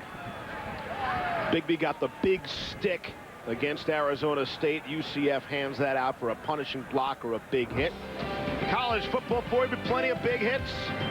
Tomorrow, the noon game, Eastern on ESPN, is Utah against Michigan. Michigan's defense leading the nation in sacks per game last season. They've already racked up 15 in the first 3 games this season. BC is going to head to Miami. 7:45 Eastern, little prime time college football for you down in South FLA. And I know that BC has been waiting a long time to get another shot at Miami. They felt like they outplayed them last year and that they should have won that ball game. But for the fluke interception that Ed Reed took back for the touchdown, that ended up being the play that saved Miami's season. Set for an update again, and let's send you back to Reese Davis. Steve, again, the high school showcase in Joliet, Illinois. Providence Catholic going to Andrew Hopkins, the kicker, and 35-yard field goal. The first points of the season scored against Joliet. It's 3-0 Providence. All right, Reese, thank you. Keep us posted there. Final 90 seconds. Steve Shulo is the star offensive lineman for Marshall, number 75. I'm starting to pay attention more to this high school stuff, Rod. And Shulo went to Shaler Area High School in Pennsylvania. We touched on them early in the season. You know, we'll hit them all before the season is over, I guarantee you. Top 25, be near you. There is Schuler on the Playboy All-American squad. And I'm thinking, if I got to be on one All-American squad, that's the one I'd like to be on. He's going to wind up getting his jersey retired at his high school, you know, by the time he gets to the NFL. 3rd down and 1 upcoming. Leftwich this quarter 11 of 14 for 169 yards. And they've got first down yardage there, and they're just jumping on the pile. Minute 15 left here in the half. Again, keep in mind, Marshall had to burn 2 timeouts, 2 defensive timeouts early in the first quarter. We'll see if that costs them here as they approach the goal line. Yeah, you know, you'd like to have it, but they've got enough time here. But, you know, as we talked about before, one of those timeouts was well spent. Yeah, because they were fooled and gave up a long touchdown pass, and then they recognized the same set and used the timeout to keep from being burned a second time. Leftwich perfect on this drive. They have the first down. 1st and goal now from the 7-yard line. 60 seconds to play in the half. 2 receivers to his right, 1 to his left. And they'll put it on the ground to Brandon Carey. So Wallace early, but since then it's been Carey's show. And the clock ticks down. And he's the hot guy. And you play your hot hand. Again, 1 timeout left for Marshall. And they're taking their time. 2nd down and goal. Coming up on 30 seconds left in the half. Marshall by a field goal, looking to take a bigger lead into the locker room with them. Leftwich looking, end zone, no. Watts came down with it, but he was out of bounds. And he got up there. And Darius Watts is 6'2", and he's got about a 40-inch vertical leap. And he used every bit of it that time to get up, but he was about a yard out of bounds. And if you want to say all Watts does is catch touchdown passes, you'd be right. Last year led the nation with 18 touchdown catches. Wow, he did get up. Oh, yeah. Almost hurdled the DB. Yeah, it's Patrick Holland out there who was looking at his belly button. This is 3rd and goal now from the 6. 17 seconds left in the half. Leftwich firing, loaded up. Tip ball, got it up. Nearly intercepted, also nearly caught by Marriott, but it falls as an incomplete pass. Davis was in the neighborhood as well. Yeah, and they're going to have to settle for a field goal attempt here, and you know they don't like that. I mean, at Marshall you score touchdowns, and they've gone for too many field goals for their liking tonight. And that ball had just too much on it for Davis to catch it, and that was a bullet, and Davis couldn't handle it. I mean, hit him in the hands, but it was thrown so hard he couldn't handle it. Curtis Head on to attempt a 22-yarder. There is motion, there are flags, and the field goal is good. You see there was movement before the snap.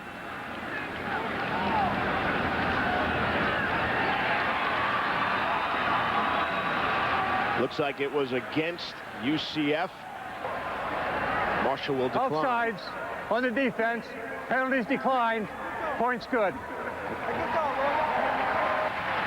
So the field goal is good for Marshall. They up their lead to 6. We'll be right back. West Virginia. Marshall after the field goal. They have the 6-point lead. Coming up, we'll send you back to our college game day guys. The halftime report, the high school showcase, Friday night tailgate, and the big game analysis. That's all coming up with Reese, Mark, and Trev back in the studio. Spent last week in the studio with the boys. I said, hey, Rodney sends regards. He misses you guys. They're like, Rod who? Never heard of the guy. Where's the love, Rod? Where's the love?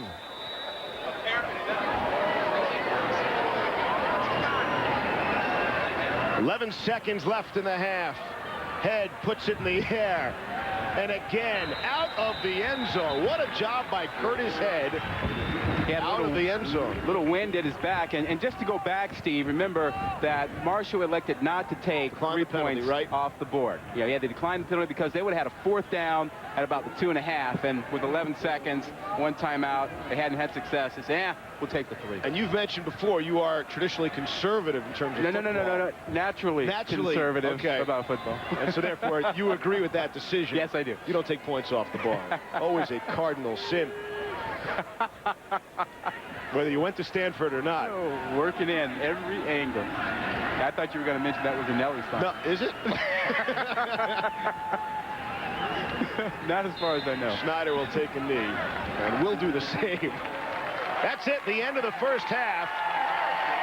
Not a lot of offense early. A lot of running by 2 passing-oriented offenses. And then things heated up into the second quarter. The numbers on Byron Leftwich in the first half, 17 of 28, 213 yards, a touchdown and a pick. And Alex is standing by with Byron's head coach. They have about an $8,000 budget to push Byron Leftwich for Heisman hopeful as the opening kick to the second half. Doug Gabriel on the returning kick out to the 20-yard line. As we look at our game track, Byron struggled a bit early. They went really even run pass, but then he came on. And he came on with a vengeance. He was making every throw possible after getting picked off in the first quarter. He came back with just a bullet for a touchdown. Josh Davis found his rhythm as they went to the shotgun. Geared up for the second half. Leftwich will watch Ryan Schneider. And the UCF offense try to get something going. Little pitch to Alex Haynes, who had himself a fine first half. And he's out to the 25. Jameis Martin made the stop. Let's go down to the field and Alex. Well, Steve, a number of things from the locker rooms at the half. First of all, UCF has a number, of ankle sprains. Michael Gaines, Chris Palinko, Atari Bigby all have suffered ankle sprains on the turf down here. They have wrapped them all. They will all play, but that is bothering them a little bit. UCF's coach says more passing in the second half. They have to answer on the first possession with a touchdown, he told his team. For Coach Pruitt, he said they have to get 7 points, not kick field goals. He said the UCF is dropping 8-man down when they're in the red zone, so expect to see Marshall to run when they are down in the red zone. Steve?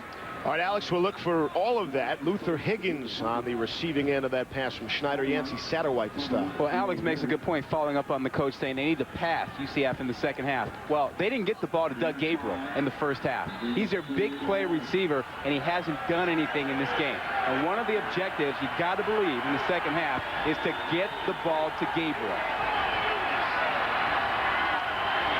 Some of that has to be on the Marshall defense, maybe taking him away. But we'll watch as they look to go to him. Schneider hands it off to Haynes. Slips through, and he's out ahead, first down yardage, and out to the 34-yard line. Some numbers from half number one. Well, want to circle something there? Yeah, well, I'd like to, but I can't right now. But take a look at the passing yards. 108 for UCF, 65 on one play. So they're struggling with the passing yardage.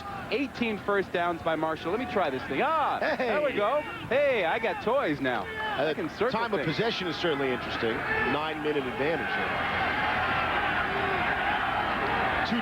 Two tight ends. First Schneider is looking to pass. Good protection. Goes down the middle of the field. Nearly intercept. Gabriel was the intended target. Terrell thought he had a chance to pick it, but at least there's an indication that they're looking for Gabriel. Well, you got to give him a chance. Yeah, the defense is good, and they're going to double him. They'll combo him, all those things to make it tough to get the ball to him. But you cannot let a defense take away your primary target by design. You just can't concede it. You have to force the issue some and get your big guy into the ballgame. He is a big guy, 6'2", 205. He's got that prototypical NFL wide receiver kind of size and speed. Second down and 10. 3 receivers to the right for Schneider. Looking in that direction. Lofts one. Wide open was Frizzell. Looks like he was down there at the 38-yard line. There was pressure by J.T. Rembert. Schneider couldn't lead him in a soft pass. Because of that, didn't allow any extra yards after the catch.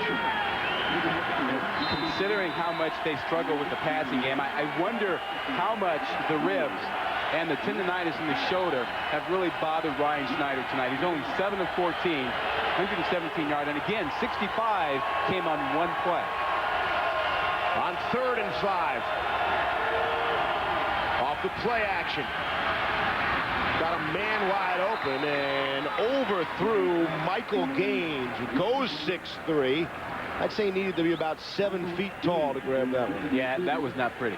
That was not one of the finer moments from Schneider. And this guy, Trusak, he knows about quarterback play. He was a backup quarterback for the Pittsburgh Steelers, won a couple of Super Bowl rings. Played for Chuck Noll. Pretty good guy to learn something about coaching from as well.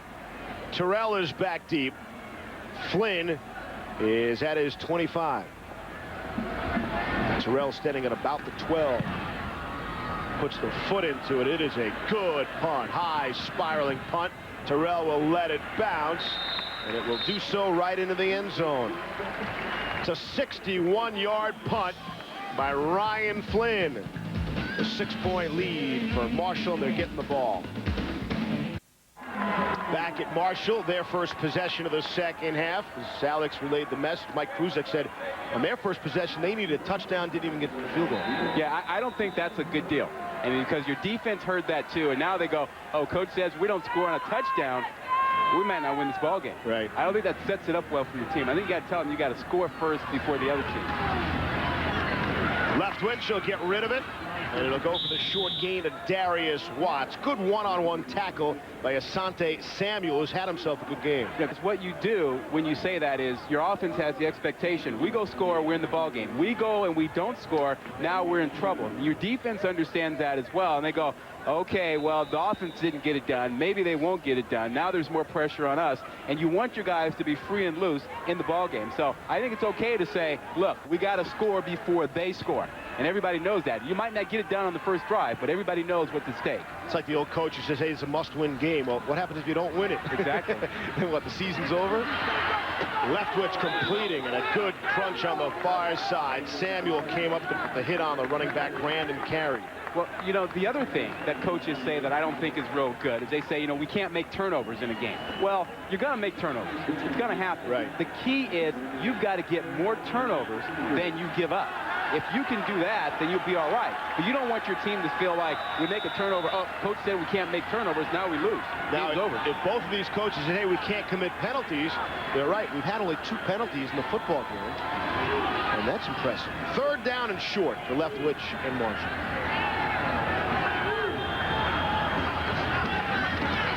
Leftwich throwing and completing to Arrow Marriott. Maybe too much respect for the speed of Marriott, the UCF DBs. There was quite a cushion there. You know the feeling. You've been out there on the corner like that, and you got a guy who can just run by you. Maybe you give him a little bit more room, and then it hurts. He catches everything in front of you, and the coaches keep telling you, get closer, get closer. You go, you get closer. I don't want him to run by me. Marriott 4 catches, only 21 yards to this point.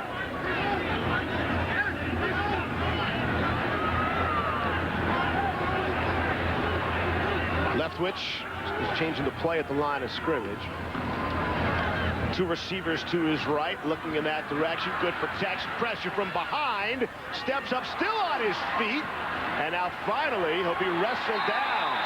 That'll be a gain of like 5 off a play that should have been a sack. Byron Leftwich showing off some strength there, although he put himself in a vulnerable position to take a big shot. Yeah, you know, he says, you guys didn't hurt me, I can handle this, but you know, you don't want him doing this. This is not what you want the key guy on your team doing, taking up and taking all those shots. Hey. 6 yards on that. You call that carry, I guess? He was carrying some guys. The numbers on Byron Leftwich, who broke just about every single passing record there is in the MAC 1 season ago. And keep in mind, Chad Pennington was a pretty good quarterback here at Marshall and set some records of his own.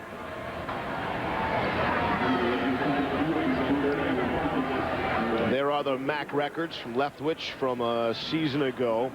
He is 3rd in school history in touchdown passes behind Michael Payton and Chad Pennington. So he's 2 shy of Payton. He's 48 shy of Pennington, which tells you what kind of career he had here. Well, and he's done it in the MAC, but he's also played very well against the big schools. He played well against Florida last year. Played well against Michigan State a couple years ago. And obviously played well against Virginia Tech last week when he threw for over 400 yards and 3 touchdowns. Chad Masco, the middle linebacker, being attended to for UCF. Notre Dame and Michigan State tomorrow, 3:30 Eastern, 12:30 Pacific. The Fighting Irish revved up, looking to go 4-0. Looking for their first 4-0 start since '93 against the Michigan State team that'll have plenty to prove. Their home field after having their doors blown off by Cal a week ago. Cal Bears ate them alive. Hand off by Leftwich to Brandon Carey. Bring up, looked like a 3rd down and short. Garen Bray made the stop.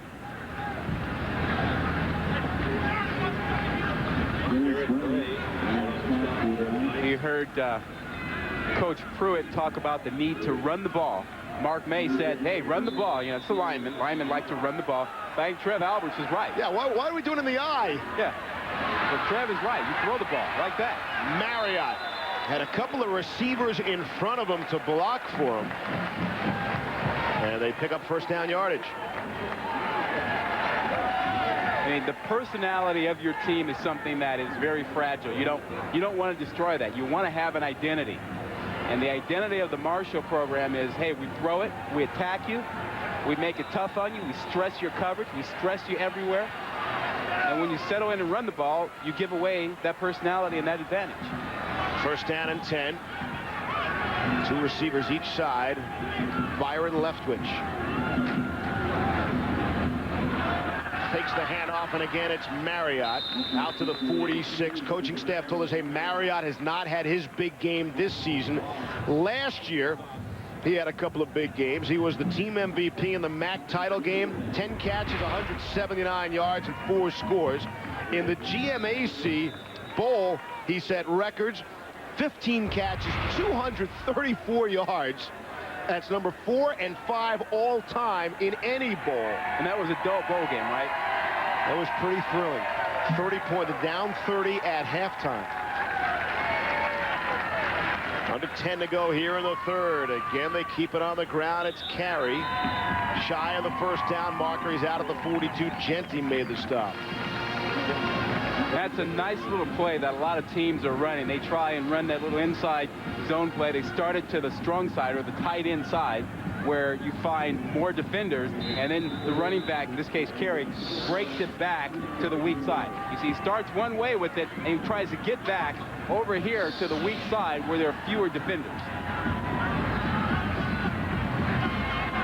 3rd and 3. If I was an offensive coordinator, I would try to go to the side with fewer defenders, Rod.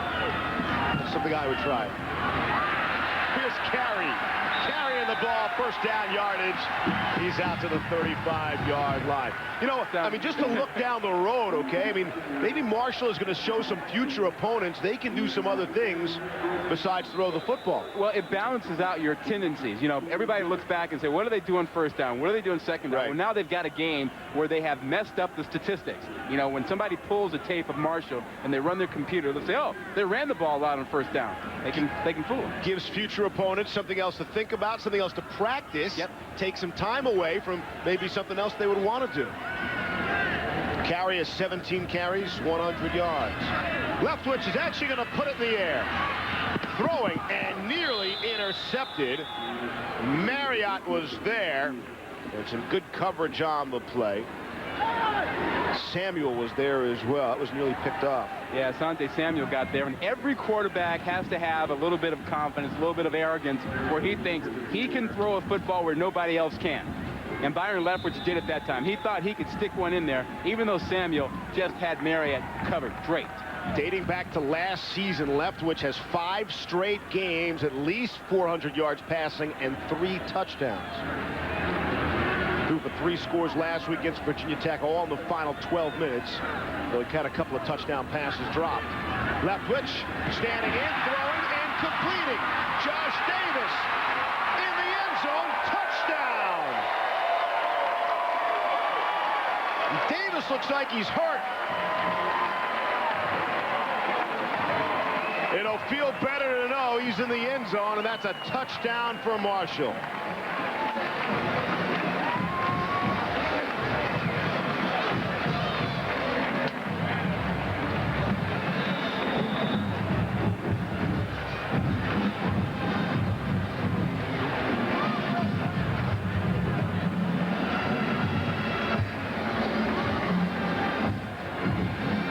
Davis is still down, and Leftwich kind of limped off the field as well. Leftwich had the ankle problem earlier in the game.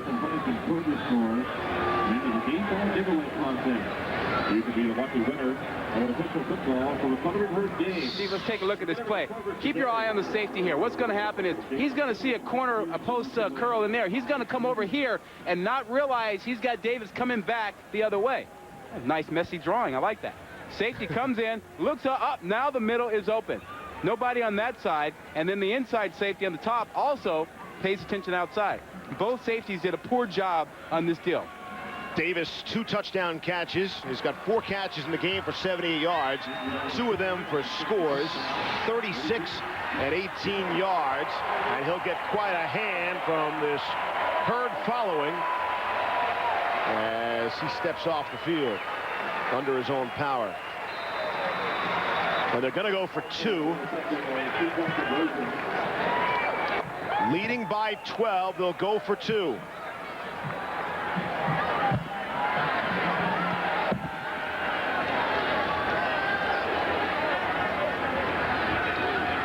Leftwich surveying the defense. Looks to his right and knocked away, and the flag comes late. Curtis Jones, the intended target. Rovell Hamilton appeared to be all over him. That's good coverage unless there is a flag, which there is. Yeah, Curtis Jones called for it. Pass interference on the defense. The ball will be placed at the 1.5. Replay the try. Now, Steve, you never want to have the receiver in front of you around the goal line. You always want the receiver to be behind you. You want to be, as a defensive back, between the quarterback and the receiver. Even if you're playing zone, you want to make sure they throw that ball up over you, not a straight line bullet, because you got to do that. You got to commit pass interference. Rovell Hamilton was listed as a backup, got his first career start against Arizona State, and he's called for pass interference there. So they inch it closer to the goal line. Leftwich wants to take it off himself and cannot do it. Elton Patterson, that's a huge defensive play, keeping this a 12-point game. And Leftwich, who showed so much strength earlier in the game when being piled on, can't get into the end zone. No, Patterson does a nice job here, but how about the touchdown pass? Davis, nice inside, gets into the end zone, his second score of the day.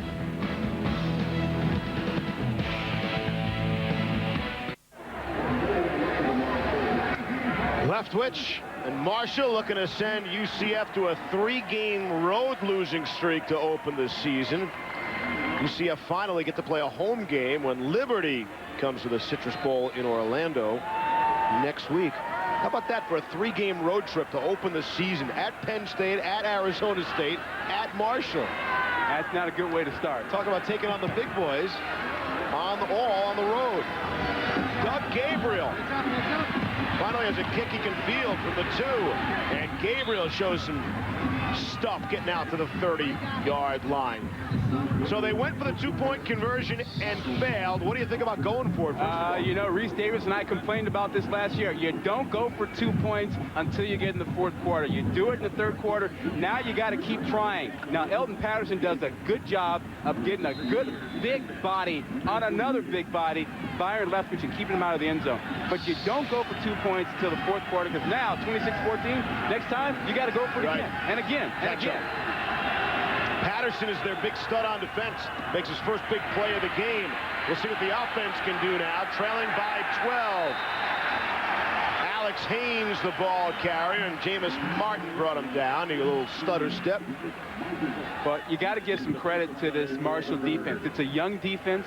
It's a fast defense, but a very young defense. And they got rocked early in the ball game with the big touchdown pass. But since then, you know, they've played a pretty tough game. And their game in the 2nd half here now. Jameis Martin, the guy who made that play. The Marshall defense that was rocked often last year allowed an average of 416 yards per game. Probably cost Kevin Kelly, the defensive coordinator, his job. Schneider pass on the money to Doug Gabriel. Wow, you see he's like a magnet. Gabriel gets the ball.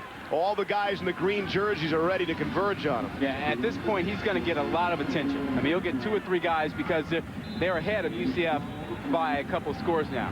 And sometimes, Steve, I think coaches outsmart themselves. You watch Virginia Tech run the ball against Marshall, and you go, hey, let's run the ball against them. But, you know, it's not what you do. UCF is best when Schneider throws the football. That's Gabriel's first catch of the game. Schneider will pass, will complete to Michael Gaines, his tight end. First down yardage and more. Now you can see Schneider and the UCF offense starting to get some rhythm when they throw on consecutive plays. You know, and you get the cliche from coaches, hey, we're going to do what we do. Well, this has been a game where coaches have not done what they do. They've done something other than what they do because they thought, okay, we'll outsmart the other guy. It makes sense, we'll do it. But it's not what they do. And now UCF is starting to throw the ball, and now they're better. They've only run the ball 3 times in the 2nd half, and they really ran it in the first half. Wow, look at the first half number. Very surprising when you know something about UCF. First down and 10 at the Marshall 42. Hand off to Alex Haynes.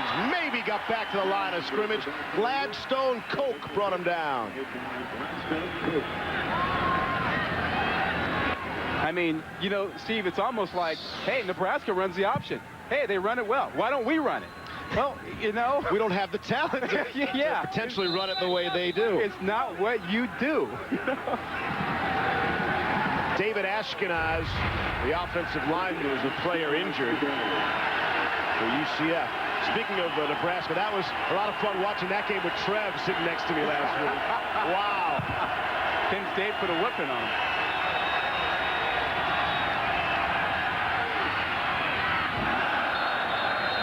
Brandon Marshall, the intended receiver. Bring up a third down and 10.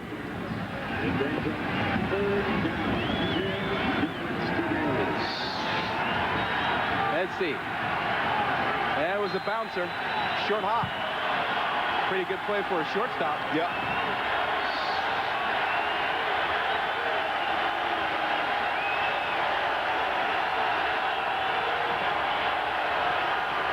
Here's your third and 10. 3 receivers to the left. And here's Schneider. Good protection. Steps up and throws. And it is dropped by Gabriel. So they make an effort to get it to him. And he can't hang on. You know, Schneider had a lot of patience, and he waited for this thing to open up for him, and he got it. Now, you're going to watch Gabriel come in here. They're going to clear everything out for him, and he's going to be right there at the first down marker. Just watch him get open there. Settle in. Nice. They cleared everything out for him. He drops the ball. Still third down conversion problems, and there was just a drop, but the 2 for 8 UCF is on third down. The one of the 2 conversions was Haynes' 58-yard touchdown run in the second quarter. Ryan Flynn would put it in the air. Terrell, no return, and they'll start at the 10-yard line.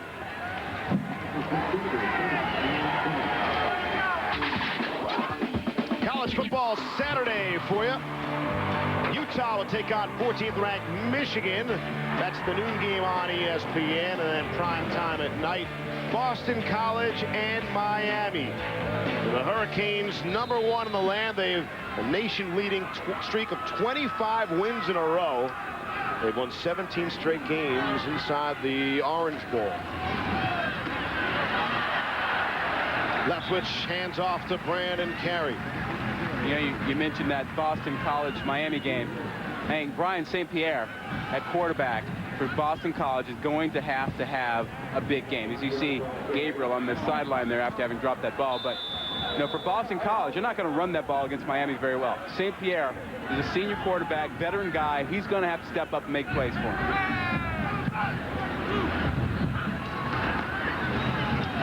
Again, the ground game. Carey, the ball carrier, as he has been the featured back. Started out Butchie Wallace getting the majority of the carries, and then Brandon has since taken over from them. I guess if you're Marshall, although this will not be considered impressive, you know, a lot of things that work. If your one concern is just winning the football game, well, that's fine with what they're doing. But in terms of impressing the country, blowing people out, getting Byron Leftwich big Heisman-type numbers, you're not going to get that here. You're absolutely right. You're absolutely right about the latter point. That hurts Byron Leftwich. Third and short. Here's Leftwich to throw. And completing to Darius Watts. First down, yardage, and more. Omar Lawrence on the cover. I tell you what, though, that throw is phenomenal. I mean, he can bring it. He can really bring it. I mean, you talk to the Marshall coaches, they tell you this guy is as good as any they've coached. You know, Mark McHale told us about coaching Brett Favre at Southern Miss, and he says that this guy has every bit the arm that Favre guy has. Favre, hey, that's every bit the arm. That's really saying something. 6 straight third down conversions for Marshall. And on first down, they'll be looking at second and long. Brandon Carey brought down by Peter Sands. You see what he's done, 24-36, 2 touchdowns and 1 pick. You know, it's good. It's a good night for Byron Leftwich, but I think the manner in which it has occurred kind of leaves people wanting more. I mean, you expected to see him, you know, have a real outcoming again after last week, you know, throw it around. And it hasn't been that, but his numbers still creep up on you. Not eye-popping. Right. Not scoreboard exploding kind of numbers. You know, will he get to 400 yards? Will he throw for 4 scores? Still remains to be seen. Leftwich was thrown out a sideline, looked to take a shot there, had big pressure behind him, and I'm not sure he was aware of it when he released the football. Well, give some credit, though, to UCF. I mean, they came in with the plan that said, Byron Leftwich is not going to throw the deep ball. We're going to take that away from him. We're going to double deep. You know, we're going to force him to take short passes. He may get 300 yards, but it's going to be in small chunks. And that's what's happened. And they've run the ball some, too, so he hasn't had 50 attempts and 400 yards by now. UCF's secondary coach, John Font, said, hey, if you're scared to go up against him, go to a pound, buy yourself a dog, and take him to the game to protect you. That's if you're scared about going up against this aerial attack of Marshall. Leftwich to put it up and complete to Watts across the middle, stays on his feet, and finally brought down at the 41. Again, it's Peter Sands on the stop. And Leftwich is down again. It was the ankle earlier. It looks like the right hand now. I don't know if he hit it on a helmet as he let go of the ball. Watch the right hand. See if that's what happens. Yeah. It looks like he hit the helmet of the UCF defender at the end there.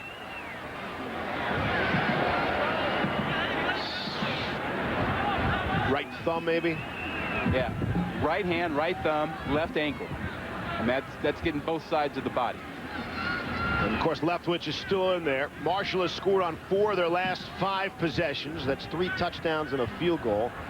Leftwich is over 300 yards now passing. Won't get any there.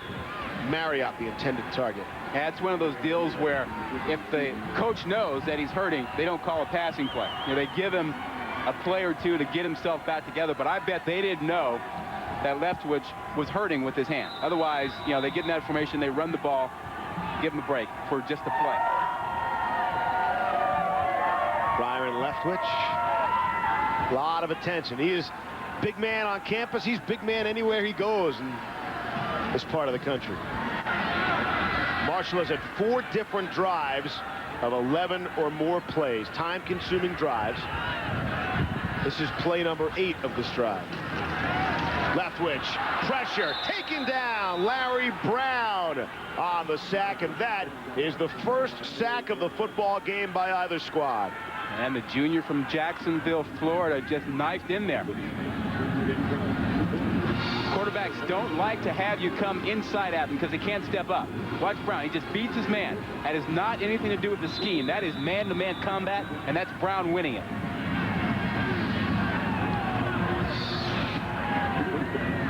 Good job. Brown, the junior, Jacksonville. 3rd and 18 now after the sack.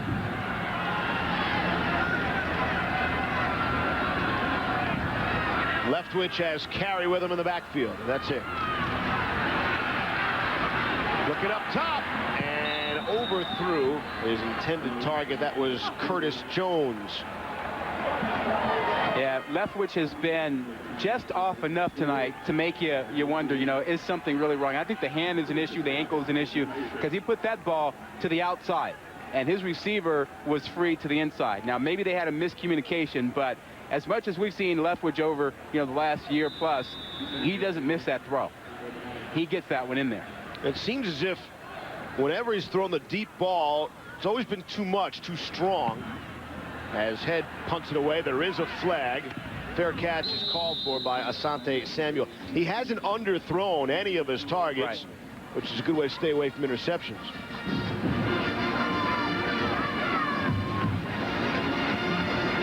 He has a big arm. And when he's in rhythm, he drops that ball in there perfectly. I think he's the best quarterback in the country. I don't think it's close right now. I think he's that good. Not close. That's quite a statement. I don't think anyone is right there with him. He's got everything. I mean, he's a smart quarterback. He knows how to read coverages. He makes good decisions. He's got good feet. Strong illegal arm. motion. One quarterback.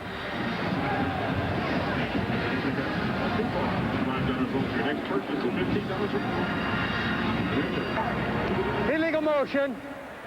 On the offense, 5-yard penalty, replay, 4th down. And so Head will have to punt it away again. It's only the 4th penalty in the game. It's been a clean football game. You know, finishing that point on Yep. Leftwich with everything he has, if he makes it to New York for the Heisman presentation, he'll be the 3rd Marshall player in 6 years. That's right. Randy Moss, Chad Pennington.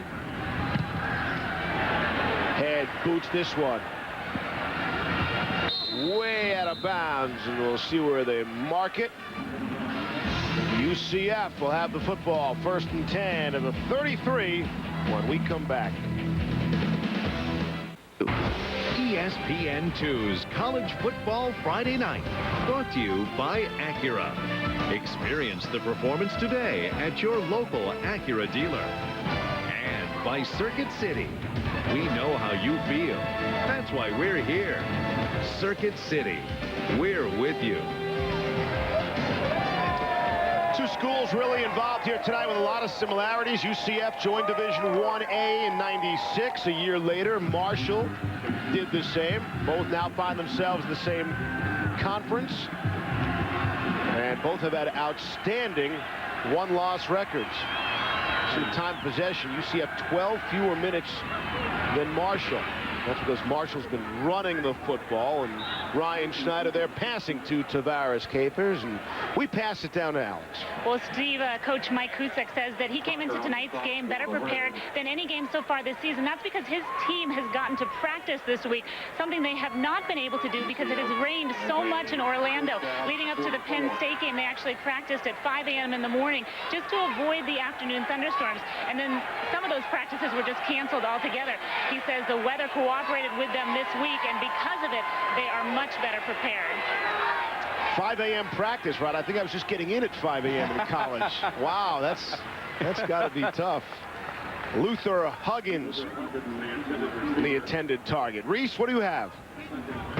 Steve, what I have is next to my disdain for two-point conversion attempts too early in the game is my mantra: you must be sound in the kicking game. Providence Catholic with a 3-0 lead on Joliet. Bad snap on the punt. They're going to take the safety, and Joliet Catholic's on the board. It's to be 2 in the 3rd quarter of our high school showcase.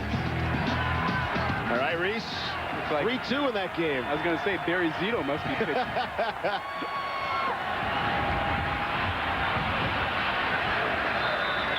Haynes, the ball carrier, as we approach the final minute to play in quarter number 3. J.T. Rember brought him down. You know, maybe in that 3-2 ball game, Joliet realizes how big a game it is for them. A chance to move up in the rankings, maybe up to 15, 16. There's another 3rd down for UCF, 2 of 8. Marshall's 9 of 6 on the day in 3rd down conversions. Crowd getting loud again, 32,900 on fan, the 3rd largest in Herd home history. 3rd down and 6, shovel to Capers, and he's got the 1st down.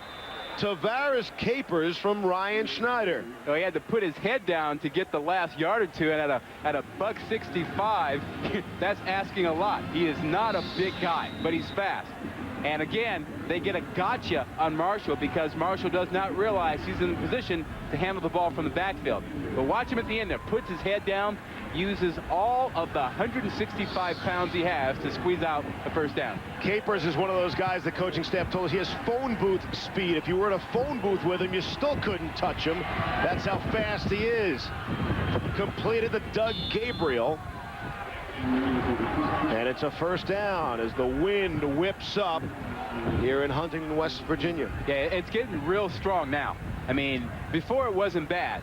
Now the trees are leaning, the flags are standing stiff, and they're throwing into that thing right now. That's Gabriel's 2nd catch. 12 seconds to play in the quarter. And it looks like we won't run another play.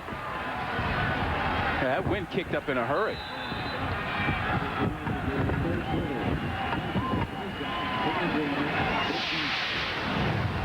Three quarters are complete here at Marshall Stadium. Byron Leftwich and the Herd are up by 12. UCF looking for a score.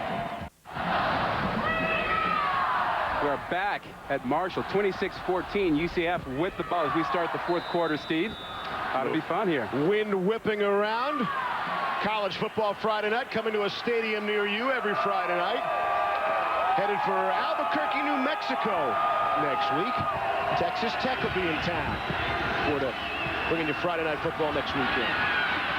Alex Haynes is carrying the mail to the 25.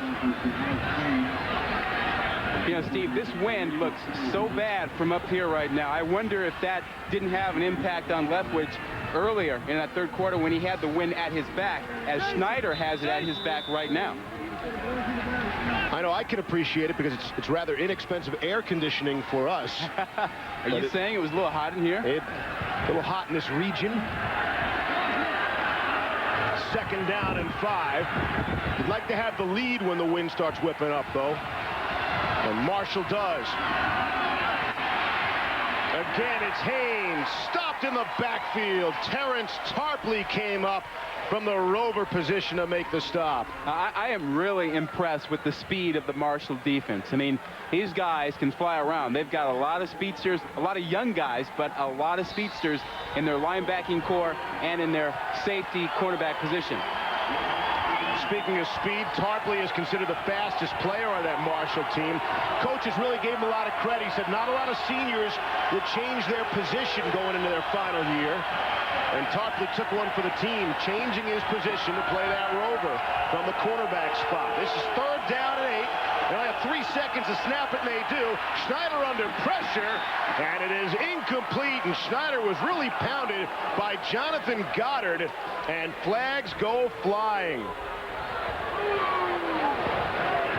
I think it's going to be a late hit. And Schneider looks like he's pretty happy about it. There might have been some words exchanged afterwards as well. Maybe some showboating. Number 50, unsportsmanlike foul for taunting. That's a 15-yard penalty. Third down. Oh, wow. It wasn't the late hit. It was saying a little something, something after the hit. And now I believe Goddard is having something said to him from Coach Pruitt. UCF goes in and scores touchdown here. That's a big play. Oh, yeah. I mean, you get a stop on third down with good pressure on Schneider, and the penalty will be a first down. You give it up with a taunting call, so now they've got first down inside the 20, inside the red zone. You can see Leftwich to the right of Pruitt trying to lead the charges and get the crowd fired up, and Goddard joins him. First down and 10 now from the 14. And everybody's pointing at everyone. It looks like it was movement. Mario Jackson, the tight end, might have shifted. Prior to snap, false start on the offense. It's a 5-yard penalty. First down. Yeah, I don't know if it was Jackson or Watkins, but it was definitely on the right side. Watkins is the right tackle, and Jackson was the tight end set that way. And I think you're right. I think it was probably Jackson, the tight end, who kind of moved forward and put his hand down. We show you Gabriel. He's their big play guy, number 11 in the white. So first and 15. Again, the wind whipping up. Here's Schneider with time, throwing, and nearly gets Gabriel crushed. Chris Crocker came up to belt Gabriel as the ball sails away. Well, Crocker doesn't seem to care who it is. He got Frizzell earlier, and this time he gets Gabriel. It's another big-time hit. Just watch 19. He smells it right now, and he just comes flying in. And that's what a free safety is supposed to do. Let receivers know you cannot come in the middle and think you can catch the ball without some punishment. A little something else to think about. Crocker, the defensive leader, plays on every special team. Tough guy to get off the field. Shoveled ahead to Haynes. And he's in. Touchdown, Alex Haynes. How's that for an individual effort? A 19-yard run. Well, I don't know if he finished this thing off at the goal line. I don't know if he got in, but I tell you this, he ran through some tackles. That man showed you something on that play. I mean, 3 or 4 guys had shots at him, but he used all 220 pounds on his 5'11" frame to pound his way through some would-be tacklers. And there's the guy who's thinking about it. Absolutely. Jonathan Goddard, his taunting call. Penalty against him. Kept the drive alive. Gave him an extra 15. Prater on for the extra point. It is good. Don't go anywhere, folks. 13:22 to play in the fourth quarter. And we've got a 5-point game. Lots of time left in the fourth quarter. This one has tightened up. The penalty really hurts, the unsportsmanlike conduct penalty. Well, they had to stop, and maybe they don't even give up 3 points. But with the penalty, they give up 7. Wilbur Hargrove will let it bounce, and Marshall will take over on 1st down and 10 from their own 20-yard line. Marshall, the 5-point lead. And, of course, Mr. Leftwich is set to take the field, and that can always mean more points are on the way. But it's been an excellent game here. First game ever between these two schools. And for UCF, already a fine showing as they're welcome to the MAC. Well, you know, they talked a lot of trash before this thing got started. And, you know, you wondered, would they walk the walk? Well, they have. They've come in. They've run the ball when they had to. They got away from their own game plan. And they started throwing it. Schneider, big time, getting it done. So they have a little bit of something happening for them. Now the defense has got to step up for UCF. It's a program that is clearly on the rise, though, and Golden Knights fans have a lot to be proud of. Can't say Marshall's on the rise. They're already there. Here's Leftwich. Puts some air underneath it. A perfect throw to Jason Rader. And he's down at midfield. Nice touch on that ball. Oh, he has touch, and he knows how to read a coverage. He saw it right off the bat. You're going to see his tight end right here. Rader is going to make his way down there. He sees the coverage as a 3 deep and knows that there's some room to get that in there behind the linebacker. And sure enough, there it is. There it is. What a good read. Got it to the right guy. Read it right off the bat. 29-yard gain on the play. The spot is just shy of midfield. Fakes the handoff. Instead, gets it out of the flat to Josh Davis. And he'll pick up 3 on the play. Stanford Rule brought him down. Sands on the tackle for the Knights. It's a gain of 5.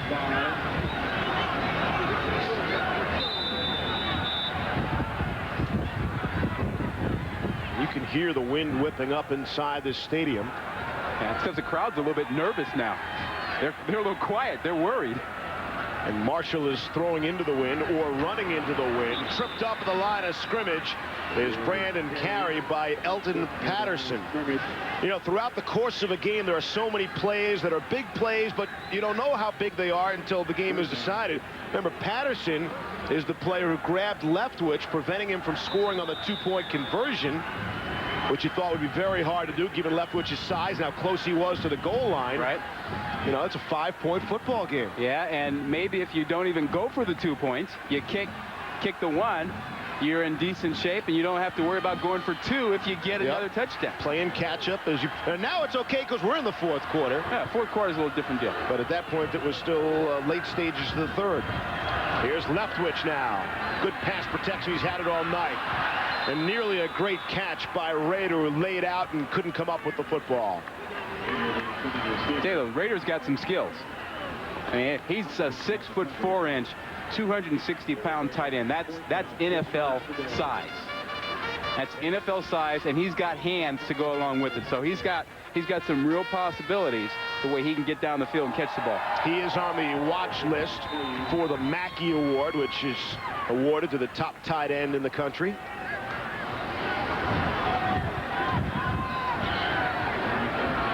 And a rare punt from Curtis Head. Samuel let it go. So a big defensive stop by UCF. They'll take over, trailing by 5 when we come back.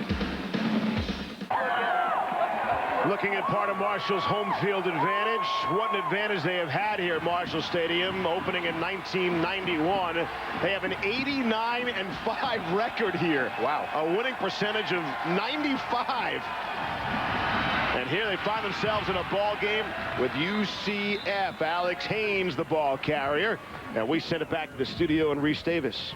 Steve, our high school showcase game between Providence Catholic and Joliet Catholic in Illinois. You'll recall earlier, Mark Reeder from Providence returned an interception to set up the field goal. Now receiving the punt, and Mark Reeder finds daylight.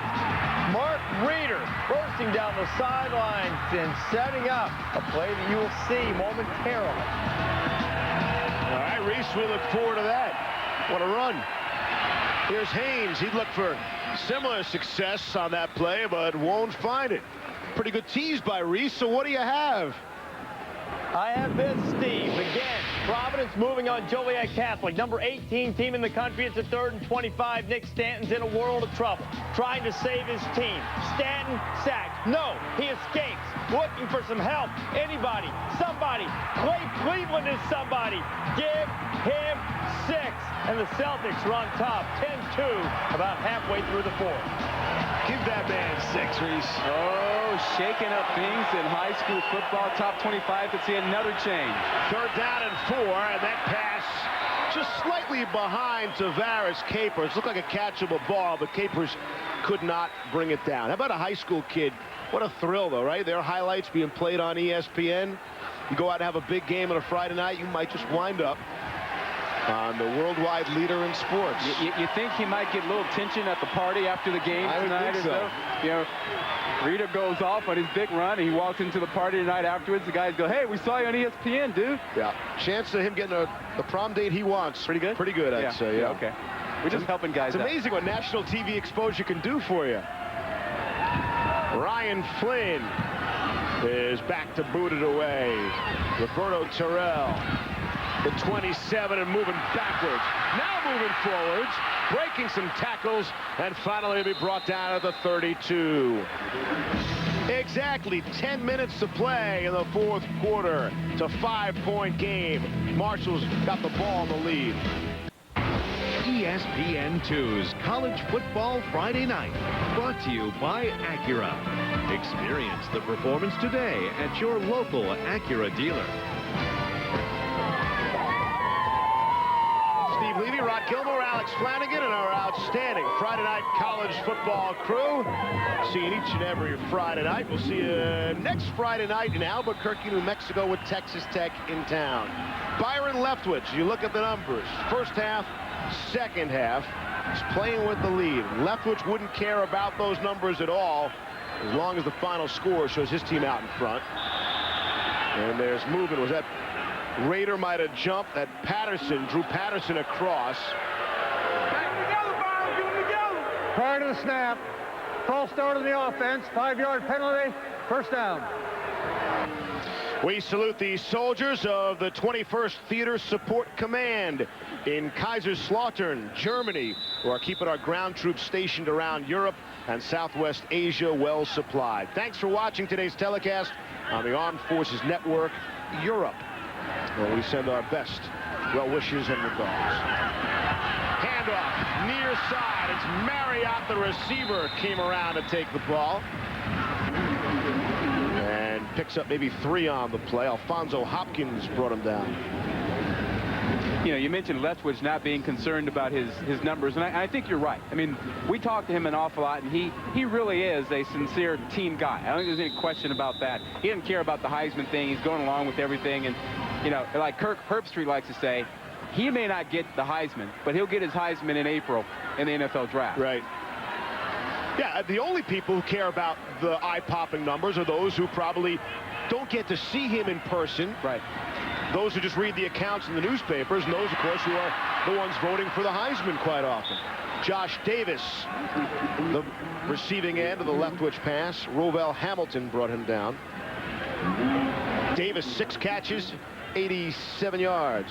Well, Leftwich needs a strong finish here, but not because of the Heisman. He needs a strong finish because they need another score. That's right. The game is in doubt. Yeah, they may not win this game if they don't get another score.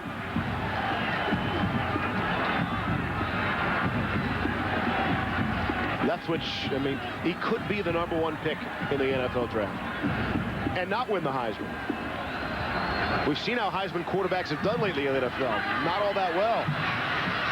On 3rd and short, Marriott could not hang on. Alfonso Hopkins was with him step for step. How about the Golden Knights with a little 3rd down defense there, hanging in on this thing. 4th quarter, they talk smack coming in saying, hey, we can handle the Mac. We can take on the big Mac Daddy. We can beat him up there. We're not worried about it. And in the 4th quarter, they're in the game because of plays like this. Yeah, he didn't get his hand in there, but when you force a receiver to run across the field that hard, it makes it hard for him to catch the ball. Curtis Head is on the punt, and all of a sudden, we're seeing a lot more of the punter for Marshall. And that's because these drives for the Thundering Herd are flat out stalling. And Herd put it in the air from his own 30. Samuel will let it bounce, and it'll be down to the 20-yard line. 8:23 left. Central Florida trailing only by 5, and they're getting the football back. We know you love the college and the high school game. How about the big boys? Guys who get paid to play. Sunday Night Football on ESPN. It's the Bengals and the Falcons at 8:30 Eastern. Get a good look at Michael Vick. He's completing 63% of his passes. Not the fact he's leading the team in rushing, okay, but 63%. You know, that's impressive. When he was at Vatech, we used to call it Vic TV. And it'll be good TV on Sunday night. 1st down and 10. Schneider handing it off to Alex Haynes.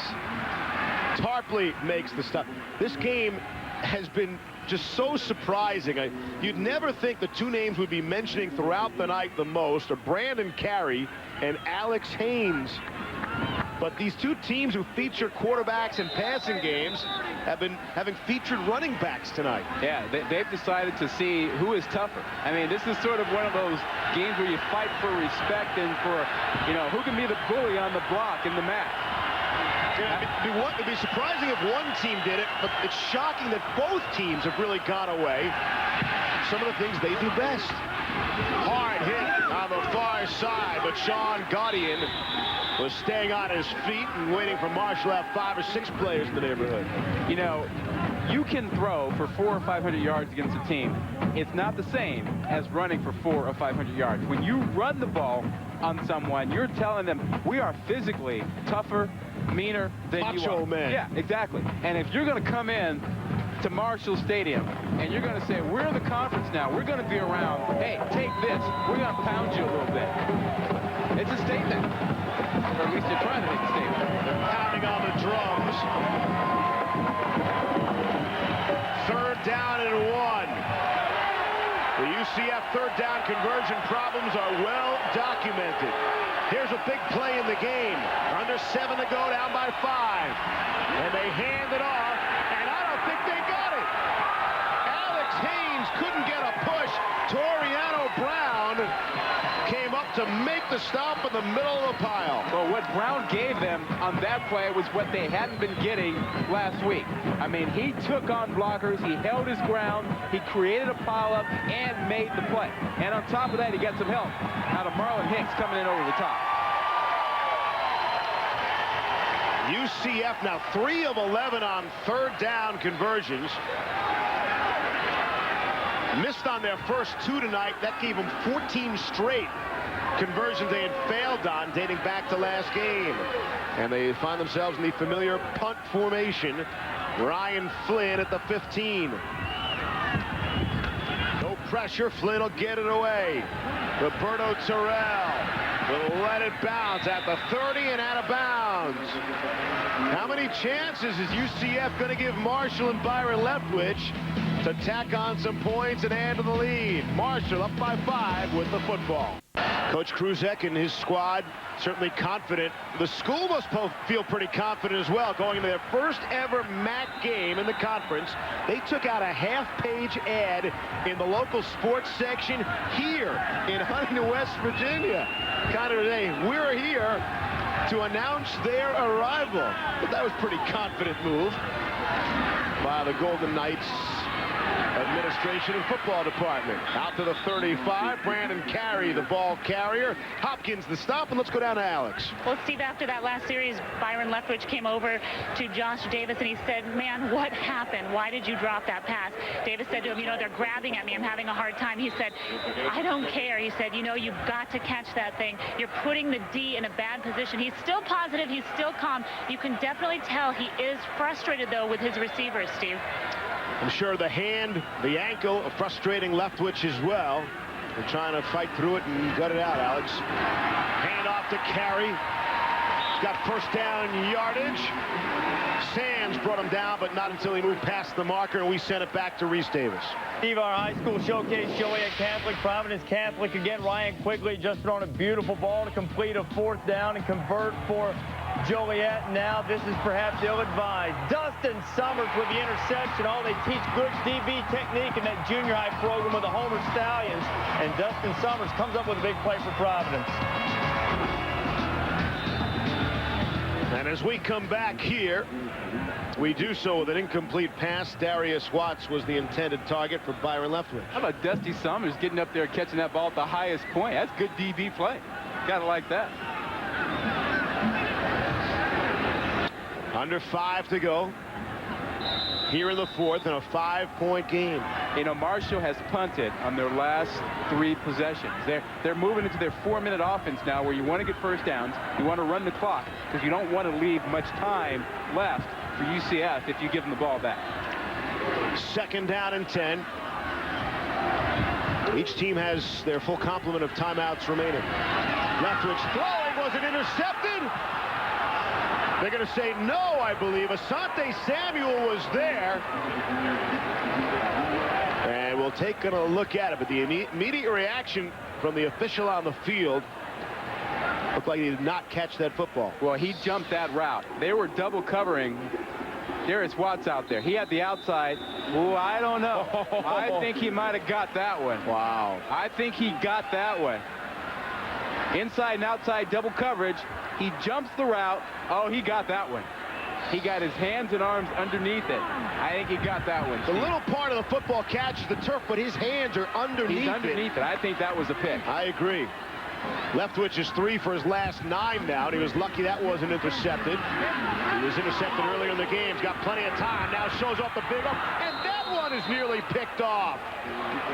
Peter Sands in coverage with Darius Watts. And it looked like Watts had a shot at that ball. And the other thing was, it was amazing that Patterson didn't get a sack. I think it was being held there. Let's see Watts at the end. That ball hits him on his left arm after it was almost picked off, as you mentioned, by Peter Sands there, number 29, who got in on the play. But there was some holding going on by the Marshall offensive line on that play. 4th straight possession. Marshall has to punt. Samuel, who should have been credited with that pick, takes it, and UCF will take over at the 14-yard line. How many bullets can you dodge? 4:39 left here in the fourth. Marshall up 5. It's been an entertaining evening, and you could look forward to much of the same tomorrow. First of the afternoon, Utah and Michigan from the Big House at noon Eastern, 9 Pacific. And then the night game, Boston College will travel to #1 ranked Miami, 7:45 Eastern on ESPN. For more on our upcoming games, log on to ESPN.com. The keyword schedule. It's that simple. Michigan. Here's Schneider off the play action, throwing and completing to the 32 to Jimmy Frizzell. Frizzell's been rather quiet ever since Crocker rocked his world earlier in the game, but he comes up with a big catch there. Yeah, you know, Frizzell has taken a big shot, but he comes with a big catch here. And you can tell it's him. Watch him hang on to this ball. He'll take another shot, but he just hangs in there. How can a receiver do that? This guy's a strong guy. I mentioned before, 400-pound bench press. Strong guy, 195 pounds. Tough guy, likes to block. 22-yard gain for Frizzell. First down and 10. Play action. Schneider throwing, had a man wide open. It was Frizzell again. Got in between the safety and the corner, had a seam, and Schneider could not hit him. He had him turned around, Steve. He had his choice of guys. This guy is going to go there. That's Gabriel. Then he's going to have his guy there. He's going to throw the ball in between the two. He's got them both wide open. Take your pick. Take your pick. Wow. That's gaping hole. Oh, that's one he wishes he had back. Second down and 10 at their own 35. Get a good look into the eyes of Schneider, the junior from Plantation, Florida. Hands off, second man through. It's Alex Haynes. Loss on the play. Jameis Martin comes up with the stick, his 5th tackle of the game. Yeah, 5th of the game, and he had a heck of a game against Virginia Tech last week. Martin did. Coming along, playing real strong out there. He's only 235 pounds. Gets himself in there, nice and strong. Martin played last year as a true freshman, which is quite a compliment. You're right, everyone raving about the game he had a week ago. You think about that, 235 pounds taking on tackles that weigh 300. He's getting 65, 70 pounds and making plays. And he was the defensive player of the game on a defense that gave up 47 points last week.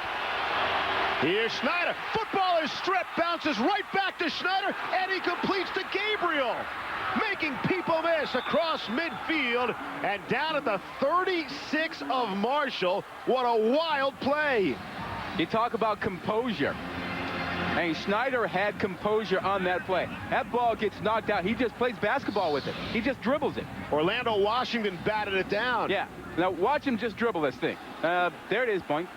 Bounces right up and has the presence of mind to know where Gabriel is going to be and delivers the ball. Watch this. Up, basketball. Pick it up.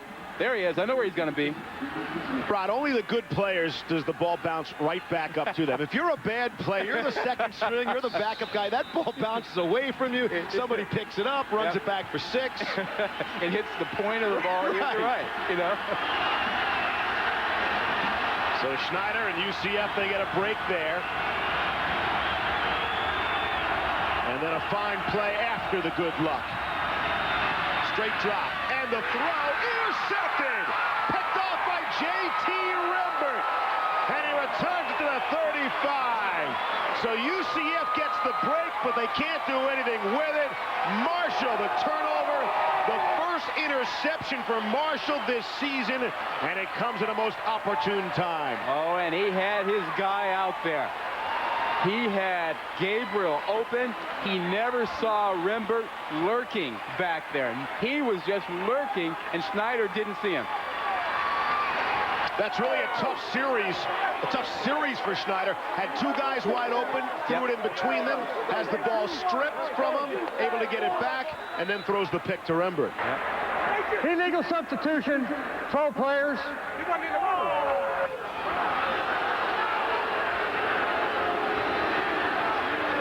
Well, you got the gist.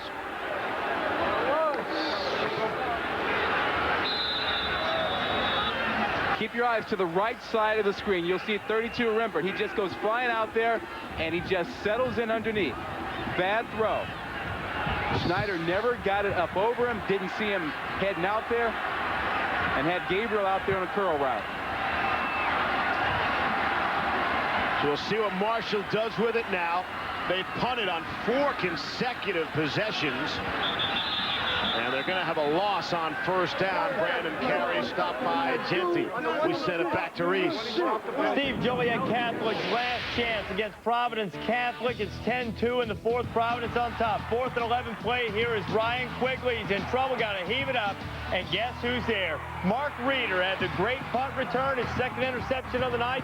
And Providence, the 6A champion, reigning 6A champion in Illinois, holds off Joliet 10-2. Going to Kentucky next week. St. Xavier and Trinity expecting 40,000 for that one, guys. All right, we look forward to the highlights of that game, Reese.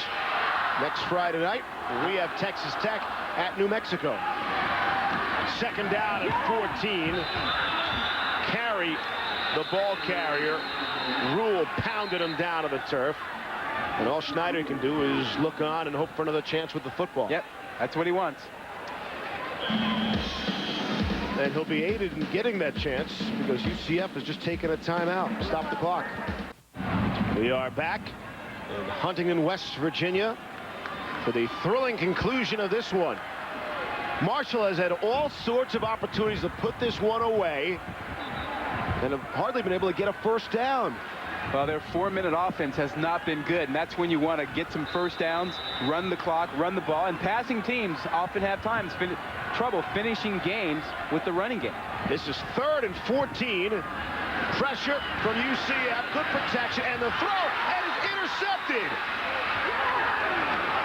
Picked off by Asante Samuel, who has had himself a heck of a football game for UCF. Maybe the Golden Knights' best defensive player. Well, he gets credit for this one. That's the second one he picked off, but only the first one he gets credit for. And he jumped all on Leftwich's throw there. I mean, he read that, he knew where it was going, and he broke better on the ball than the receiver did. And it looks like from that shot, you know, you say UCF might not travel well. Hey, they traveled here. A shade of gold in the crowd. Well, you got to bring your posse if you're going to talk the talk, you know. Bold people want to see, can you travel well? And let's see Marshall's defense. Again, put in a difficult position by their offense. Schneider gets another chance. Throwing and completing to Frizzell. That was a dangerous pass. That was nearly a pick six. Headed the other way. Terrell was thinking about it. That ball was in the air a long time. That's when you see the difference between the arm strength of a Byron Leftwich and a Ryan Schneider. And his ball's out there a long time. And Tarpley just did not believe it. If he had believed it, he could have picked that thing off. He hesitated. Second down and 4 upcoming. The numbers on Ryan Schneider. By the way, first 20 games of his career, his numbers are better than Dante Culpepper's first 20 games of his career. Wow. At UCF could be rewriting the record book there. Alex Haynes, the ball carrier, he'll get out of bounds, cross midfield to the 46-yard line. Satterwhite forced him out. And just in case you don't believe me. No, we believe you. Why wouldn't we believe you? A lot of folks not that trusting at home, Rod. And here are the numbers. Culpepper up top. Look at the touchdowns. 38 touchdowns versus 31. 5 fewer picks. And Dante Culpepper was UCF. I mean, he put this place on the map. And he was the entire focus of the program. Got his own section of the media guide. Friday Night Fights is upcoming, but this bout is far from over. Under 2 minutes to play. Here's Schneider trying to set up the screen. He's belted down.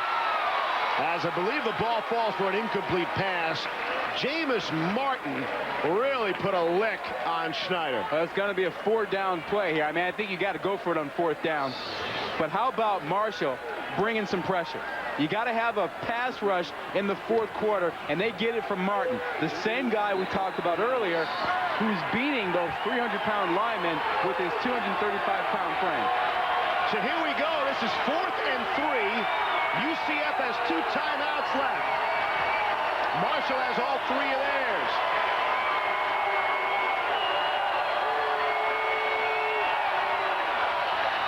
Schneider, off play action, has time. The throw, it is up for grabs, and it is incomplete. Terrence Tarpley came up with a batted ball. Interception, they're saying. Tarpley comes away with it. Frizzell, the intended target. That's a tough play on 4th and 3 with the ball game potentially on the line. Well, I think it was a bad choice by Schneider, and he does not make many bad choices. In that time, he went deep where there were 3 guys waiting, and he actually had a guy shorter. 2, and there's the 3rd one. Wow. Throws into double coverage. What a great interception. Huge. Off the tip ball. You know, for a passing team, a team that likes to run with one back, on their 4th and 3 in a big play, they had one wide receiver in the game. That's unusual. I think that's a call that he'd like to have back. I think he'd like to have Frizzell, Gabriel, and Capers on the field for that 4th and 3 instead of just one of them. Last 3 possessions, UCF intercepted, Marshall intercepted, UCF intercepted. And again, Leftwich can't worry about his Heisman hopeful stats. He's got to try to win this football game. Brandon Carey, the ball carrier. Chad Masco made the stop. Timeout is called. 1:39 left. 99 seconds left in regulation time. So doesn't look like we're going to get to 100 points tonight here, Rod. You don't think? There's the quarterback comparison. Well, and both of those guys down here, this is unusual. Both of them with interceptions, 2 of them. And for Schneider, the last 2 possessions, key drives late in the game. Certainly Leftwich, his 2 picks hurt Marshall as well. I mean, it's made this game closer than it would have been, especially that first one that kept them out of the end zone. That's right. That seems like an awful long time ago. Marshall by 5. And they'll keep it on the ground and try to milk some of the clock. Although it'll stop now because it's a first down. Reese Davis. Celebration, Steve, in Joliet, Illinois. Providence Catholic going in and beating Joliet Catholic, number 18 team, according to USA Today poll. Of course, Providence is the reigning 6A champion in the state of Illinois. They celebrated a bit, 10-2 the final. The Hilltopper defense allowing the first touchdown of the season. Providence victorious in the Showcase Game of the Week. All right, Reese. You know something, though. Those guys at Providence, you know, act like you've been there before. Don't make it a goalpost game. Don't tear them down. I was going to say the best play in football is taking a knee, right? You know, the final seconds. Yeah. Watch the clock tick off. Leftwich hopes to take a knee in a few plays from now. And there's a smart play by Brandon Carey to stay in bounds. And they wind the clock under a minute. UCF can only stop it one more time with their lone timeout. And Friday Night Fights is coming up next here on ESPN2. But if you're interested, we urge you to stick around and switch over to ESPN News. Alex will have some reaction from the field. Rod will have his usual outstanding analysis. And I will pretty much take it back and forth out of commercial and to commercial. Okay. Is that the plan? I'm trying to think what I will add to that. And we'll have complete comprehensive post-game coverage for you on ESPN News. You know, I tell you, I got to believe that they would like to have that 4th down play back. I agree. Again. I mean, I don't know how you do that because you're not fooling anybody thinking you're going to run the ball with 2 tight ends in the ball game at that point in time. I mean, you got some good receivers. You got to get them on the field for a 4th and 3 like that when everybody knows you got to throw the ball. And yet, you know, Haynes has been so effective tonight for Central Florida in terms of the running game. That was an interesting call on 4th and 3. Yeah. 52 seconds left. UCF has taken their last timeout. Well, and I know they like the call, but, you know, you don't want to be sitting on the bus or the plane thinking, should we have had our best players on the field for the play we needed most? You don't want to have that thought. The opportunities were there for the Golden Knights. 4 possessions over the last 11 minutes, Rod. Punt, punt, interception, interception. And Leftwich will take a knee, and UCF cannot stop the clock. We did see some great performances out of a couple of running backs tonight. Alex Haynes with 131 yards, and Carey coming up with 133. This game was all about MAC pride on the line. Marshall looking to retake or take back the MAC. UCF looking forward to getting into MACtion in their first ever game in a conference after being an independent.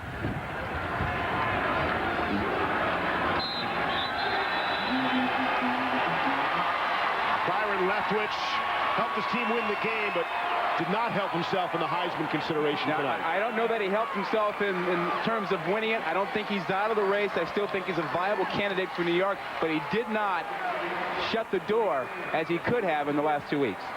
Marshall improves to 2-1. UCF falls down to 0-3. The final score from Huntington, West Virginia. Marshall, a winner 26-21. Friday night fights are coming up next on ESPN2. For Rod Gilmore and Alex Flanagan, this is Steve Levy. This has been a presentation of ESPN, the worldwide leader in sports. For more, log on to ESPN.com. Your home for college football on the internet. Friday night college football next week from New Mexico. Good night from West.